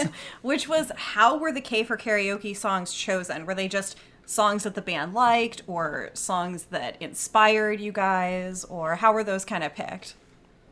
Yeah, I don't really remember. I remember we did that Stone Temple Pilot song. And was that on that one? Was that on that record? Yeah. State Love Song. And because I'm a big grunge fan, like Pearl Jam's my favorite band. Mm-hmm. And I remember we recorded that one, and then Thiessen was like, "Yeah, man, that one was for you." And I was like, "Man, I would have picked there's like 50 other songs I would have picked if I knew that one was for me." Like I would have. Yeah, I don't know. I think Chris picked a lot of them. Some of them you were doing live leading up to that album, like the Cake song, Distance. Yeah. And there's something else there that they used to do with you guys did that Weezer song when the year Ethan joined the band. I remember that during that tour where you had the fake campfire on the stage. Right. I saw a picture of that the other day. I'm trying to think of what it was, but I stumbled across a picture of that fake campfire, and I had totally forgotten about it until that moment. And now you said it. I don't remember what tour that was. I don't remember the name of the tour, but Jessica and I were there at the Orlando House of Blues. And I don't know at what point in the tour that was, but I remember when you guys, you kind of do a little bit of a reset on the stage to get ready to go around the campfire and do this acoustic thing with Weezer. And I don't know what point of the tour this was. And because I'd been a Relient K fan since the first album, I felt this thing that Thiessen said that night where he's like, we wanted to pick a song that we could all kind of like sit around the campfire and sing together like we're all at camp, but a lot of you don't know this song and it hasn't really been working out that way. And then I looked around and I was like, because by that point I'm only like 23 or 24 or something like that, but I do look around at the other kids around and like all these kids are like 14, 15, 16. I'm like, this is a whole new generation of Relient K fans. I didn't notice it until that moment when Thiessen kind of like slightly passive aggressively said that to the audience. It's like, right. I was like, I know the Blue album. The Blue Weezer was my first concert. And I'm like, he was like, what's wrong with you kids? I was totally on Thiessen's side at that moment. Was that like Surf Wax America? Is that what it was? Yeah, we did that several times where we would play songs. I remember we went to Australia and we were so pumped that we were going to play a Silverchair song. Do you know what Silverchair is? Oh, definitely. Yeah, I had that Frog Stomp and so we played. Freak Show was one of my first disappointments. So we played Tomorrow off of Frog Stomp, which is like one of the biggest rock songs of the '90s. If I recall correctly. It was on the radio all the time and MTV. And they're Australian, so we go over there and we open our show with Tomorrow from Silverchair, and literally nobody reacts. Weirdest side. It's like when you go to Alabama and you play like Sweet Home Alabama, or you go to, Texas and you do like the dun dun dun dun, deep enough in Texas, or you go to Ohio and you do the OH, and then it's like we came here and we learned this song just for you, and no one knew it. Wow. That happened to us so many times where we're like, certainly this is going to be a huge hit, and then it always that whole tour nobody really knew Surf Wax America. I definitely did. Nobody knew. I was singing. There were stragglers, but it was for the most part everyone was like, they learned a new song that night. That was my first experience feeling the generation gap occurring in my own life, like realizing that, especially because like certainly everyone, I had a MySpace, we all had MySpaces looking around, but I'm like, these are like MySpace natives, and I like joined MySpace in my 20s or at 19 or something, so I'm like, these are a different generation. Now there's been like we recently researched that generations are supposed to be like 10 to 20 years, but like they're much, much shorter, it feels like. Yeah, especially with the internet, Now, like, TikTok and Instagram and Reddit people all hate each other. Like, you guys have all, like, you got into these things, like, 2 years apart. You're not separate people. I'm trying to become a Reddit person. But I guess you can't just become a Reddit person. But I'm trying. I just do... I go to the memes, like, the main memes one, just to, like, get ideas and see what is popular.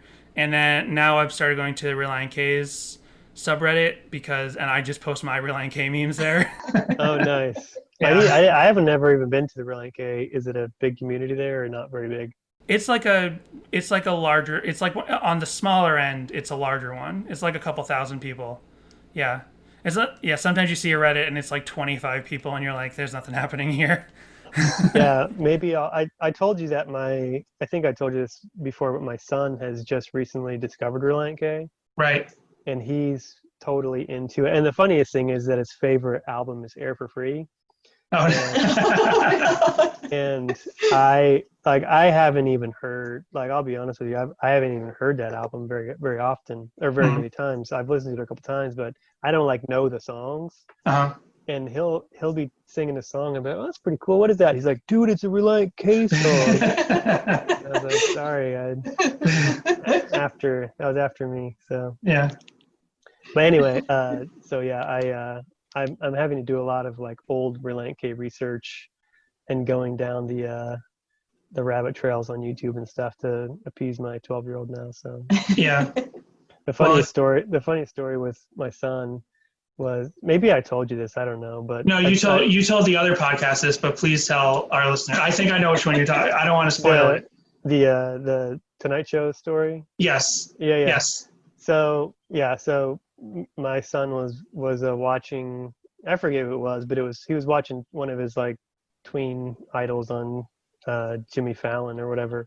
Uh-huh. And I was like, hey, trying to be relevant. And I was like, hey, buddy. I was like, your old man, I was on the Tonight Show 3 times. He's like, what's the Tonight Show? And I was like, it's the show that you're watching. I was like, it's the show that Jimmy Fallon. He's like, oh, you met Jimmy Fallon? I was like, no, I didn't meet Jimmy Fallon. I was like, it was a guy called Jay Leno. So I'm already like 2 strikes in. and I was like, yeah, but we were on TV. We played on TV, and then reruns, and it was so cool. And he's like, yeah, it's cool, Dad. And I was like, why don't we look and see if we can find it on YouTube? He was like, wait a minute, you're on YouTube? It's amazing. It tells you like the generational gap there on what he thinks is like all of his heroes are just on YouTube, like Mr. Beast and Ninja and all these guys. Like he doesn't even know that the Tonight Show is on TV. He just thinks it's in 4-minute clips on YouTube. He's like, this Jimmy Fallon's got a pretty cool YouTube show called like $1 million sets or however much it costs to put that together in a year, and it's just like boiled down to what other people do in their houses and apartments for pennies. I know. And since then I have found mild relevance going. I showed him the Conan clip, which he thought was cool because he's also seen Conan on YouTube. Oh, okay. And same thing, we were on Kimmel one time, which was fun, and also showed him that on YouTube. So nice. Do you know what I recently found out about your Conan appearance? And I have not mentioned this to Jessica.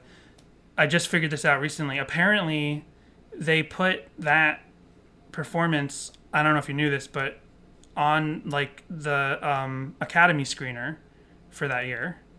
Because I was on eBay looking for Relient K merchandise, like rare things, and I found a Late Night with Conan O'Brien like Academy screener or whatever it would be called for the Emmys. And it said Relient K performance. It said like listed the interviews that are on that disc and then the musical performance, and it was Relient K. I should have bought it, but I didn't buy it. It was like $80. I'm like, do I want to spend $80 on what I already have on my laptop because I ripped it off of YouTube?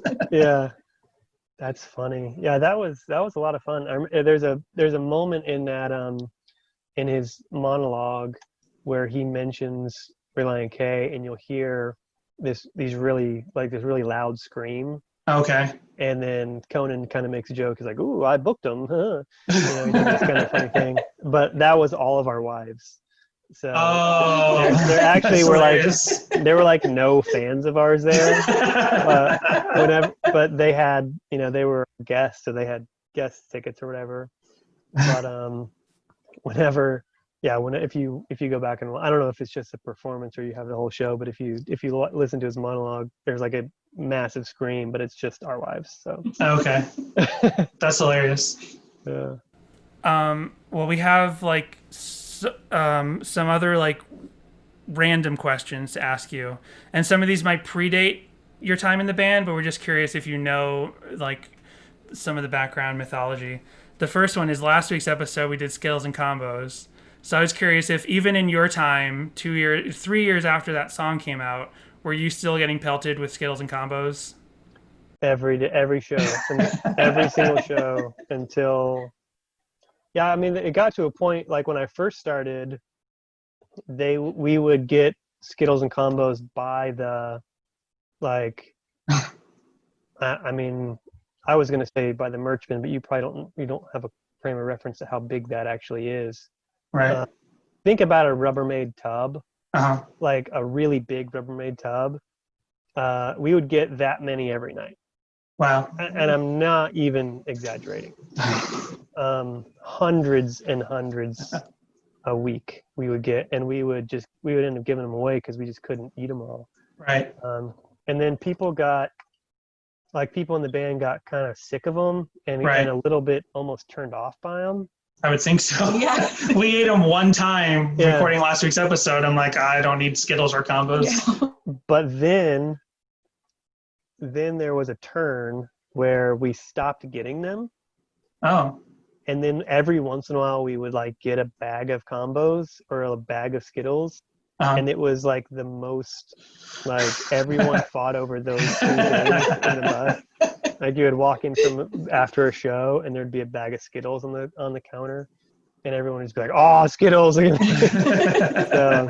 like it's sort of like supply and demand. Like whenever we had a ton of them, nobody wanted them, and then when they were hard to come by, we loved them.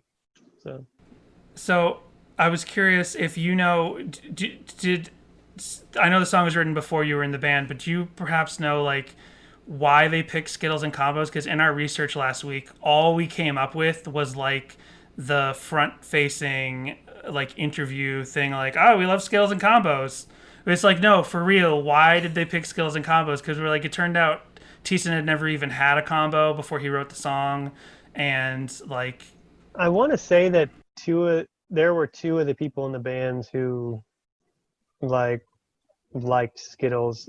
Somebody liked Skittles and somebody liked combos. Like that was real. I don't know. So it was legit. Okay. Yeah, it's possible that Thiessen had never had them before. But yeah, he was just trying to make stuff work. And I actually want to say this. I could be making this up, but I feel like I've heard this story.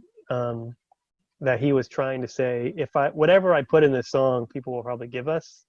So what do you want me to put in them? And Skittles and combos were the 2 answers. Okay, that's what I would think it would be. Yeah. So I think it's like Occam's razor. Like it's just the most obvious answer. Right. I was just curious because it was like when that song came out, I was like, okay, there are bands that like the Foo Fighters had Mentos thrown at them, and Fiverr and Frenzy had Blue Combs thrown at them, and that was all by mistake. So like apparently the band was like, let's get ahead of this and choose what's going to be thrown at us. Yep. No, I think that's true. Yeah. Okay. It just wasn't Matt Thiessen's choice. I think he was diplomatic in letting other people choose some of the stuff. So. Okay. I wish it was a better answer than that. Yeah. No. That's what we assumed, but we're getting some confirmation to it. Otherwise, we're just like guessing flat out, like with no proof of any kind. Yeah. You had a question about Forget Not Slow Down. Yeah. Do you know why it was sort of like, I don't know if tracked is the right word, but why the songs are like split up in the intros and outros like they are? Like Flare and Candlelight and Baby and Savannah. Like, was that a choice? Was that like, did Matt actually write those songs separately, or were they thought of as one song, or was there? Because there are similar things that I don't know. You don't remember. You haven't listened to Air for Free that much. You said, but there are similar things on Air for Free where there's like a long intro into a song, but it's not split on a track. And I'm like, well, if this was 8 years before that album, if this was on Forget Not Slow Down, they would have split that into a separate CD track. So I'm like, well, was there like an artistic choice where to split those tracks up? Or were they actually one song? Yeah, I think it was all supposed to be the part of the same songs. Okay. I don't think there was any real reason.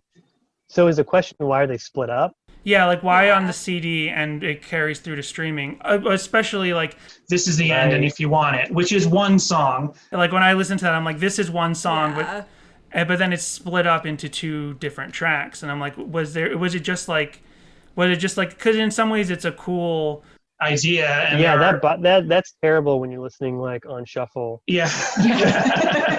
Because I was listening to that record not long ago just because I hadn't heard it in a long time. And I'm a big fan of that record. I think it's the best Relient K record. Definitely, yeah. Without a doubt. But yeah, that's really annoying whenever those 2 are split up and it's on shuffle. It's kind of stops at a weird place. So. Yeah. I don't think there's any reason. I think it's just trying to like make things interesting. Okay. Like we like the kind of the flow of how it was like, especially in Candlelight, I think. Mm-hmm. Is there an intro or outro to that? I forget. That is an outro. That got flipped live many times. It became an intro live. Yeah, that's why I couldn't remember if it was intro, but Yeah. It like we had the idea to do that, and then we were just trying to make it as interesting as possible. I mean, so much of doing an album like that is just sitting around being like, oh, this would be cool. Yeah. I don't think that there's as much thought behind it as you may think there was. Right. Well, one of my main theory for that, and it just kind of puzzled us when we go through Forget Not Slow Down songs, my main theory was like it was probably just because it's like 2009, so it's like the twilight of the CD.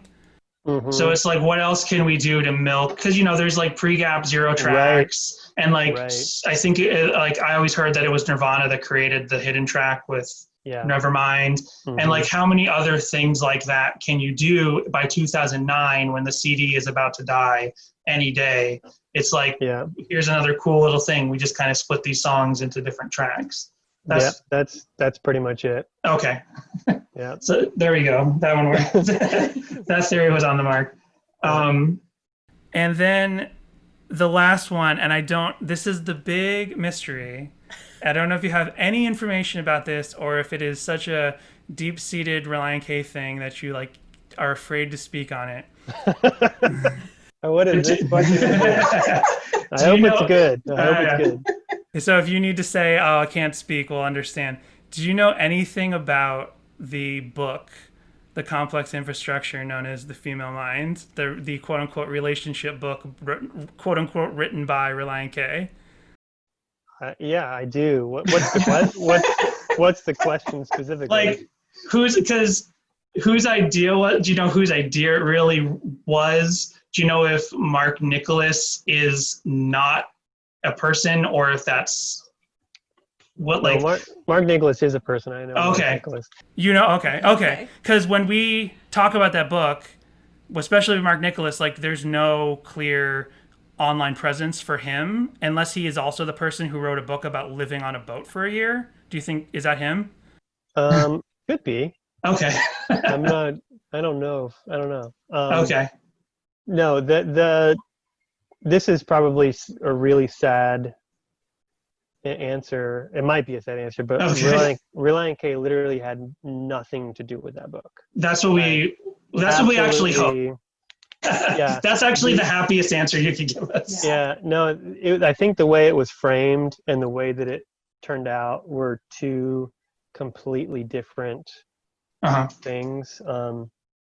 I think it was pitched in one way, and what it became was like, I've never read the book, but I think it was almost like a Christian teen dating perspective kind of book like that or something. So I think so. It sounds like it was pitched to Relient K as one thing. It turned out as another, but if you actually read it, it's not even what it's marketed as. It's like it's very, very strange. It's just like every chapter is describing a girl, like a stereotype of a girl. Like the rocker chick, she loves to wear Chuck Taylors and she loves to do this and that, and it's like 5 pages of that. And the next one is like the overachiever, she loves to do this and that and that. Yeah. And it's like, what is the point of this book? It's funny because we used to occasionally, I mean, we had that book come to a ton of like autograph lines. Okay. And I can remember one time very specifically when someone came up and was like, I love this, like this book is so important to me. And Matt Thiessen was like straight up, like, I did not write that book. I had nothing to do with it. Yeah, I think it was, I don't want to say it was like one of those just marketing cash grab things, but I think that's what it was. Like, how can we tap into the teen culture? like someone scrolling like, oh, Relient K is the most popular youth group band. Let's just pick them. Right. And then they basically said, let's license this, title or whatever. In a way, it makes me proud because it's like so many other mainstream bands have things like that all the time. So it's like, but a Relient K, even like before, it's like they have something like that in their oeuvre. So it's like actually, it's like in a way they made it. Yeah, I think it was just whatever. There was like a Christian publishing company that licensed the name, and that's literally all it was. Okay. And I think they asked Matt to write the foreword or something. Yes. It was in there. It claims it's written by Matt, if it's actually.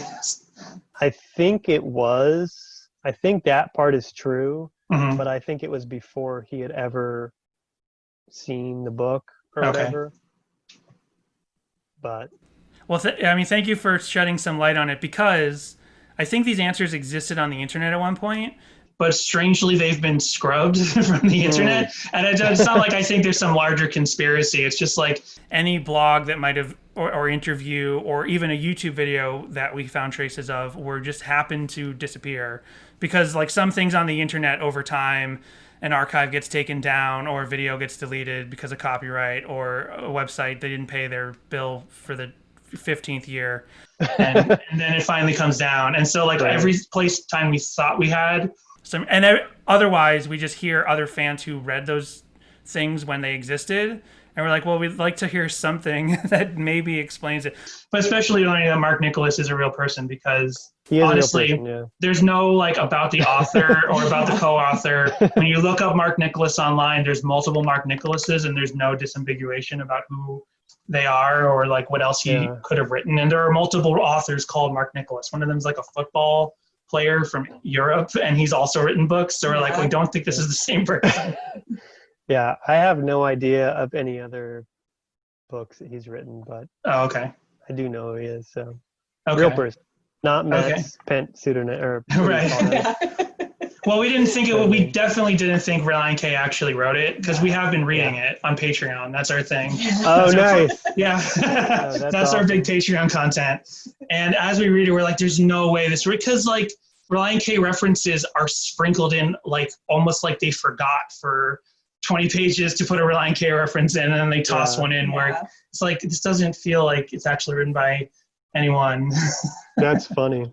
Yeah. Well, if that's the most like salacious rumor I'm pretty safe in. Yeah. It could have been anything. I know, that's why I built it up. I didn't really think you couldn't tell me, but I just wanted to build it up that way. That's funny. Yeah.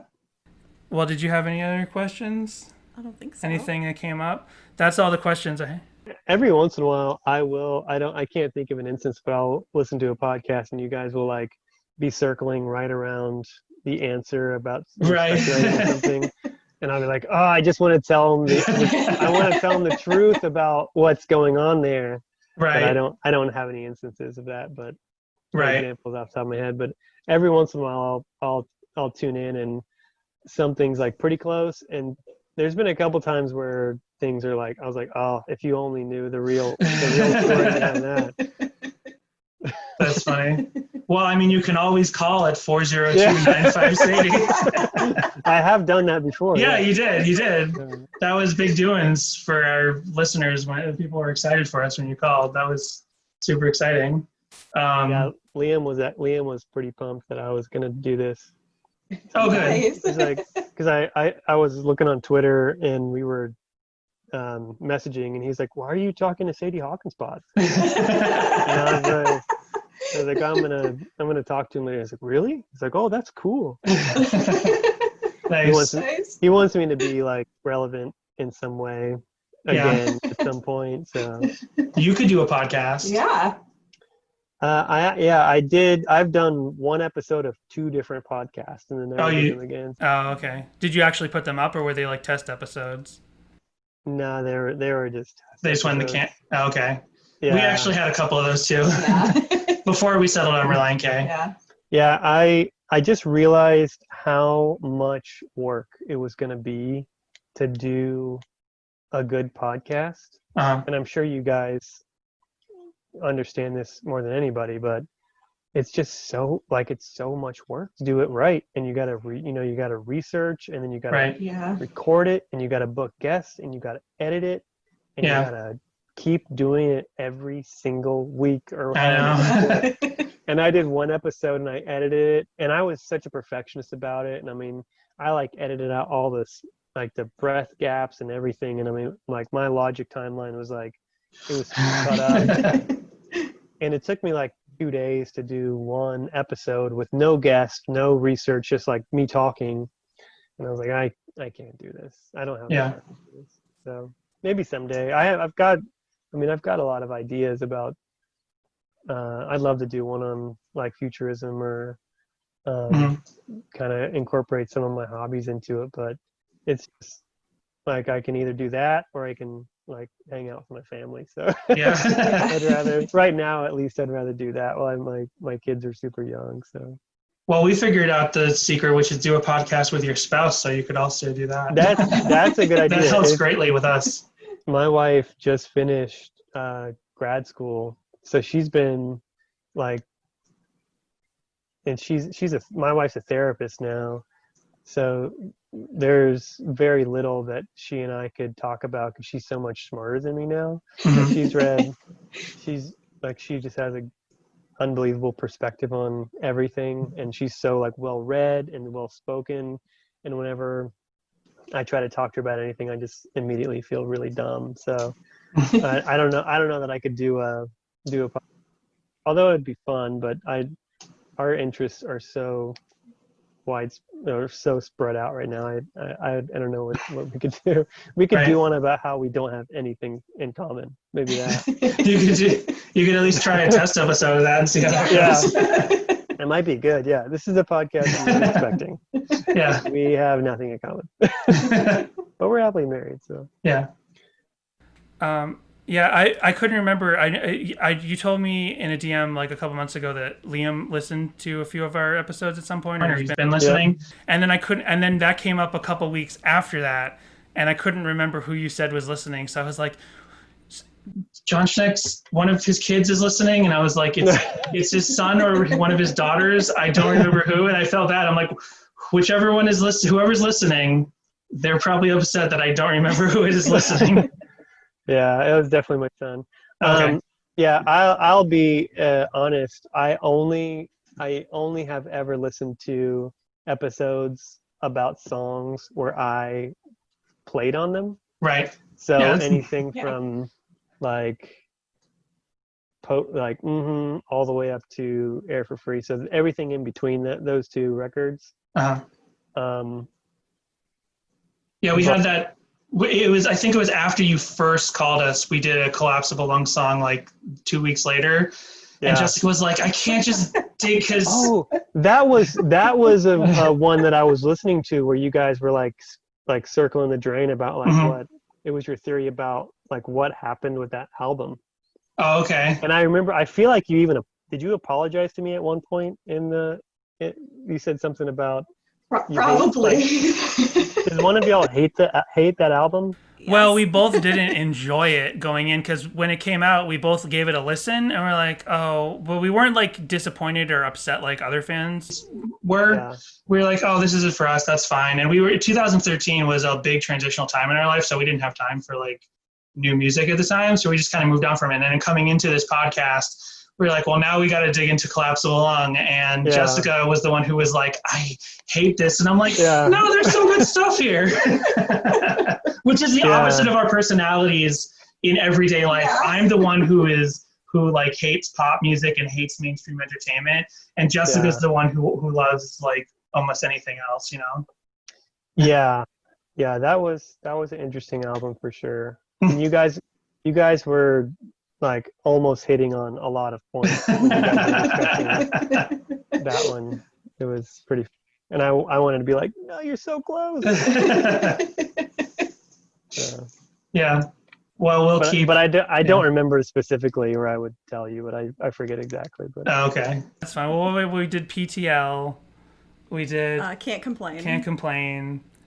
We did Boomerang. I think that's all we've done so far. Yeah. Yeah. I feel like maybe even the one I listened to wasn't a song on. Oh, it might have been something else that we brought up. But you were just talking about collapse. I think you guys were talking about the different eras, like the different groups.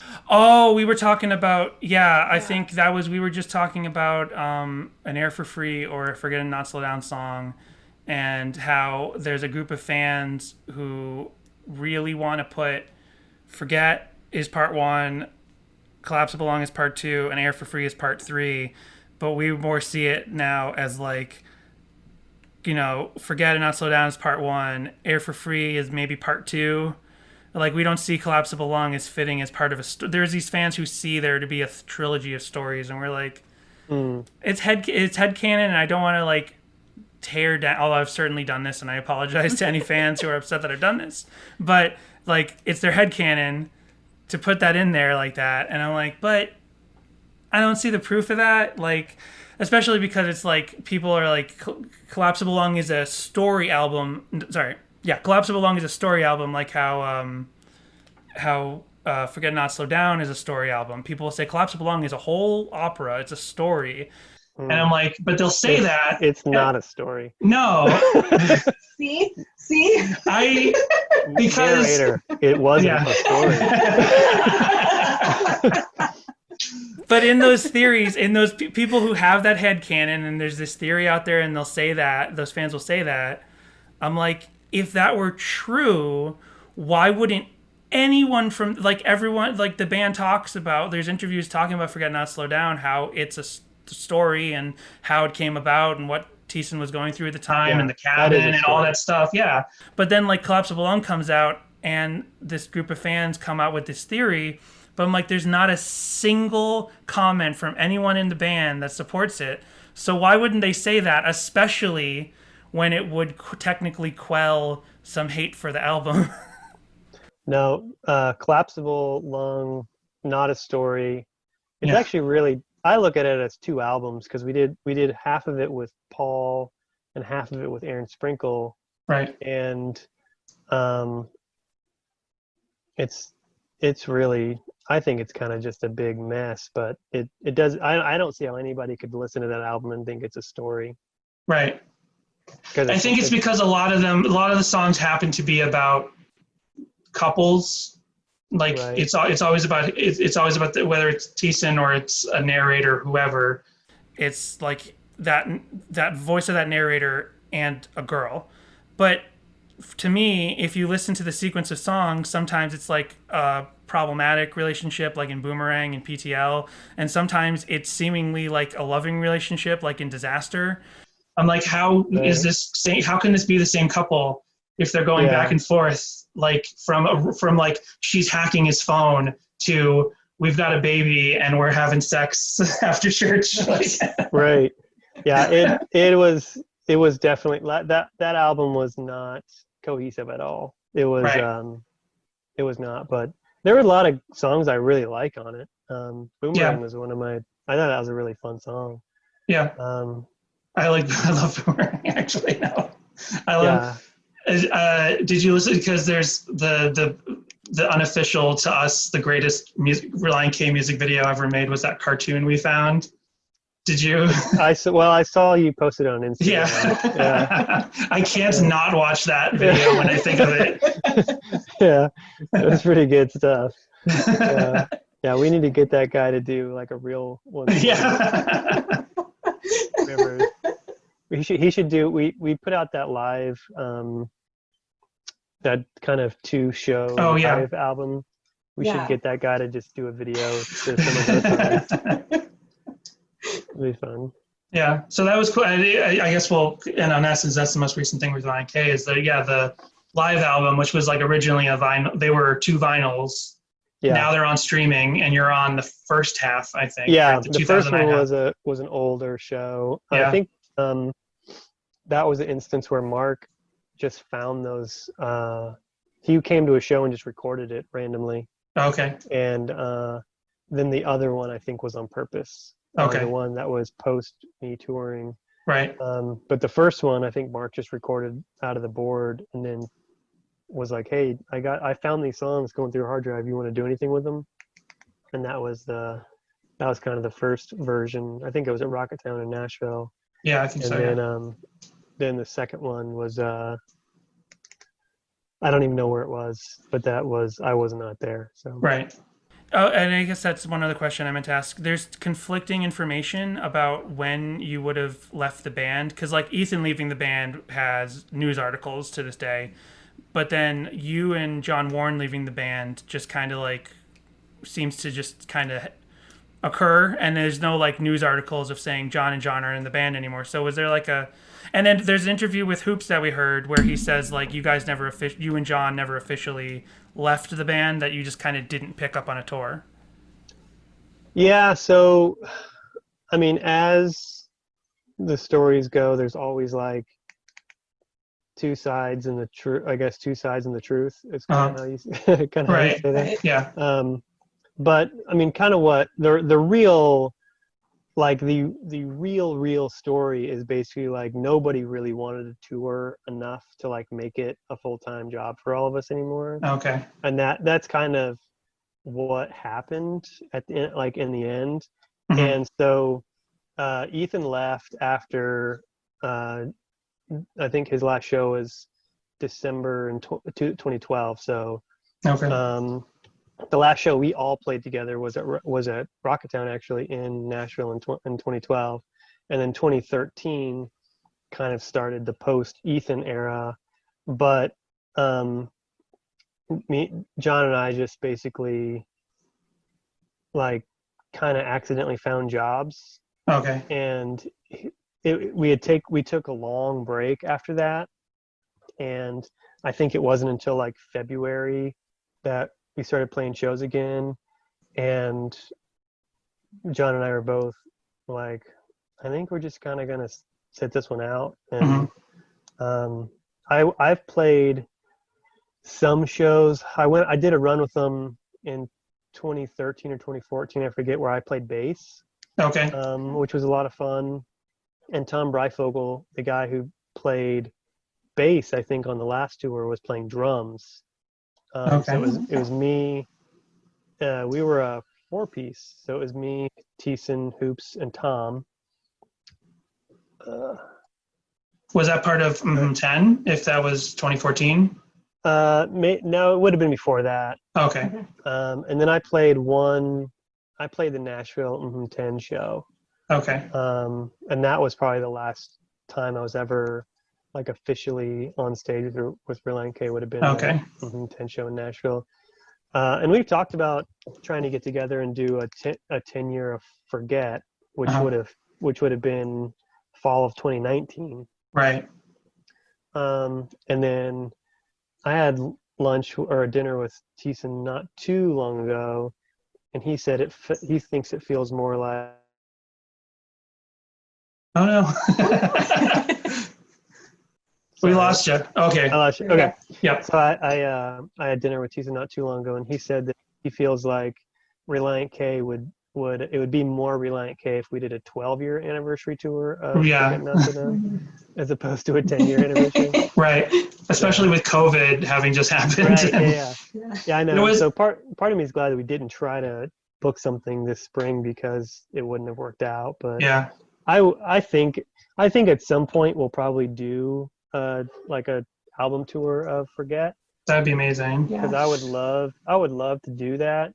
I think it just depends on, like, I don't want to go do like 50 shows, but I would love to go play like weekends, right? And try to do, if we could do like what MXPX does now, where they just go. Yeah, that's what I was thinking. Like MXPX and all the bands that I loved growing up, MXPX, Five Iron Frenzy, they all just do like weekend shows now, and they all go and they meet in the city and whatever city they're playing. I mean, the negative to that is it's really hard. Like that's way more work.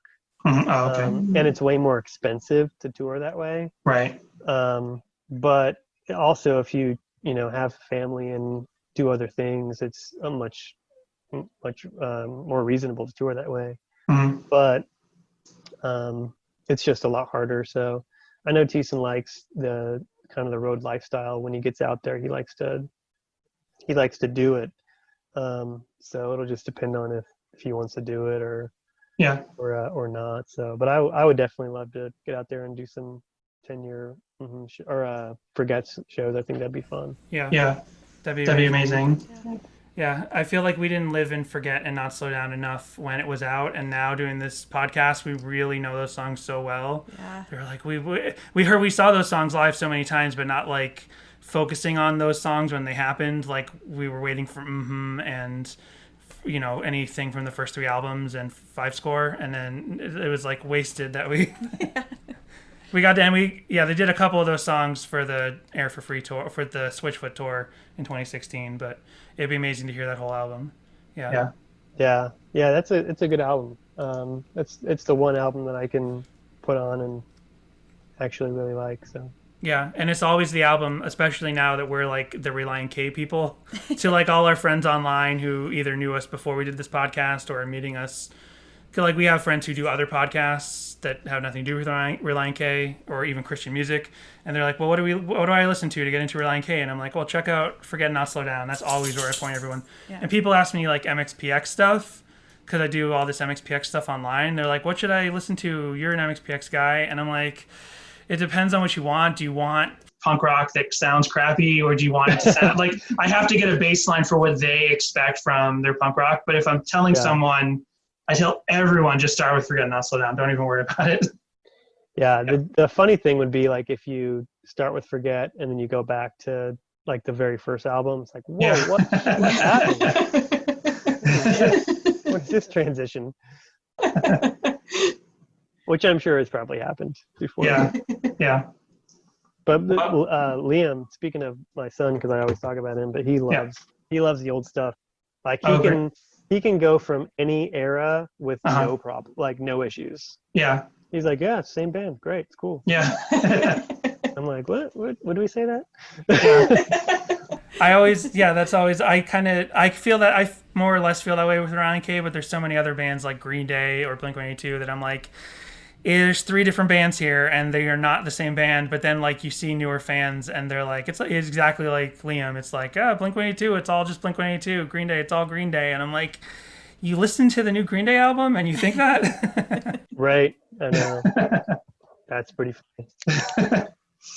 Well, thank you so much for all your time. I feel like we did it. Did you have anything else to, No. Leave anything on the table? I'm good. What was your favorite song to play? Play live? Yeah. Oh man. Probably Deathbed. That was really fun. There you go. You know about Jessica and Deathbed, right? Have you heard that? No, I don't. That show that's escaped you in the episodes we listened to. She can't. It's too much for her. Oh yeah, it's like it's like thematically with all the death stuff, but also like it was such a huge turn artistically, even for the band. Jessica just couldn't take it, and she No, I get that. That's kind of the same thing. Whenever we did that record with Howard Benson, Matt had the idea for it, and he's like, "Yeah, so I want to do this like really long." And Matt always had the idea that he was going to do an album about that guy's life. Okay. Which I don't know if he's ever planning on writing it, but I always thought that was going to be pretty cool, like a pre and post bed like arc of that person's life. But Howard was the same way. The guy who produced 5 Score, he was like, I don't understand. But he was like, yeah, I don't understand this song. Like, I don't know what you are trying to do here. Right. So Matt was like, well, I guess he's like, I'm just going to have Mark Townsend produce this song. And he's like, yeah, just take that to Mark. He's like, I don't. And then it became my favorite song on the record, but it is definitely it's a heavy song for sure. Yeah. It was just so like all the different instruments and all the changes and having the horns and all the different kind of styles in one it was fun to play, but I definitely It is a very heavy song. You are correct. Yeah. When we do that episode, we're going to do it in 2 parts, where we do our traditional episode where Jessica can just finally explain her real feelings for it. And then we're going to do the episode where I'm going to interview, and this is the first time we've mentioned it here and there, but we're going to interview listeners of this show and be like, why do you love Deathbed? How do you feel about Death? I'm going to do it. Because I'm it's going to such a interview huge them. favorite. Like, yeah, a lot and of it's such a people huge song. love It would that be song. like a 6-hour episode anyway. Yeah. Totally. Yeah. That one was fun to play, and then I really liked playing. I actually really liked playing Boomerang. That was a super fun song to play. I always loved playing Consequences. That was one of my favorite songs to play. I don't know. They were all fun. I love to play the up-tempo ones. Yeah. It was any of them. I just like to play songs. So. Yeah. Yeah, they were all fun. So, cool. I guess I keep coming up with questions, but I don't want to keep it all night. I was just gonna. Later there. It is later there. So then I know, like you don't. I've heard other interviews where like you have gotten rid of a lot of your guitars, especially because you have like them, and you are keeping like one for each of your kids. Yep. So it sounds like you're not more or less like pursuing music for yourself or anything, right? Like, do you still write songs, or you just kind of tool around it all, or it's just not? Not really. Yeah. I wish. I'll show you my. I'm in my basement. But I'll show you. Okay. I gotta turn my virtual background off. Right. Let's see here. Oh wait, how do I do it? Because the world wants another Be Your Man. Yeah. The world is ready for Be Your Man Part 2. So I have these V drums here. Oh, nice. Okay. Plays, and that's my Ninja Turtle collection in the background. Oh, that's awesome. That's so cool. And then I have some guitars there. Okay. But that's all I really have anymore. Okay. And then I have no ceiling in my basement. So I guess I could have just done this the whole time. Yeah. You know, you have a perfect basement. As we have done this show and watched people's YouTube videos. I have a gym. Oh, nice. Oh, nice. And a Ghostbusters. Is that Ghostbusters on the wall? No. Yeah, that's Ghostbusters. Okay. Yeah. And then that's an old, I have a couple of Relient K posters. That one was Copeland, Barcelona. Okay. And then I have that one, it fell down, it's laying on the floor. Oh, okay. Right. Yeah, I see it. Yeah. Yeah. There. But I think that was one of the first shows I ever played. It was the guy who died on the crab boat, Aaron Mars. Oh, right, on the cover of Employee of the Month. Employee of the Month. We did a kind of memorial benefit show for him. Oh, okay.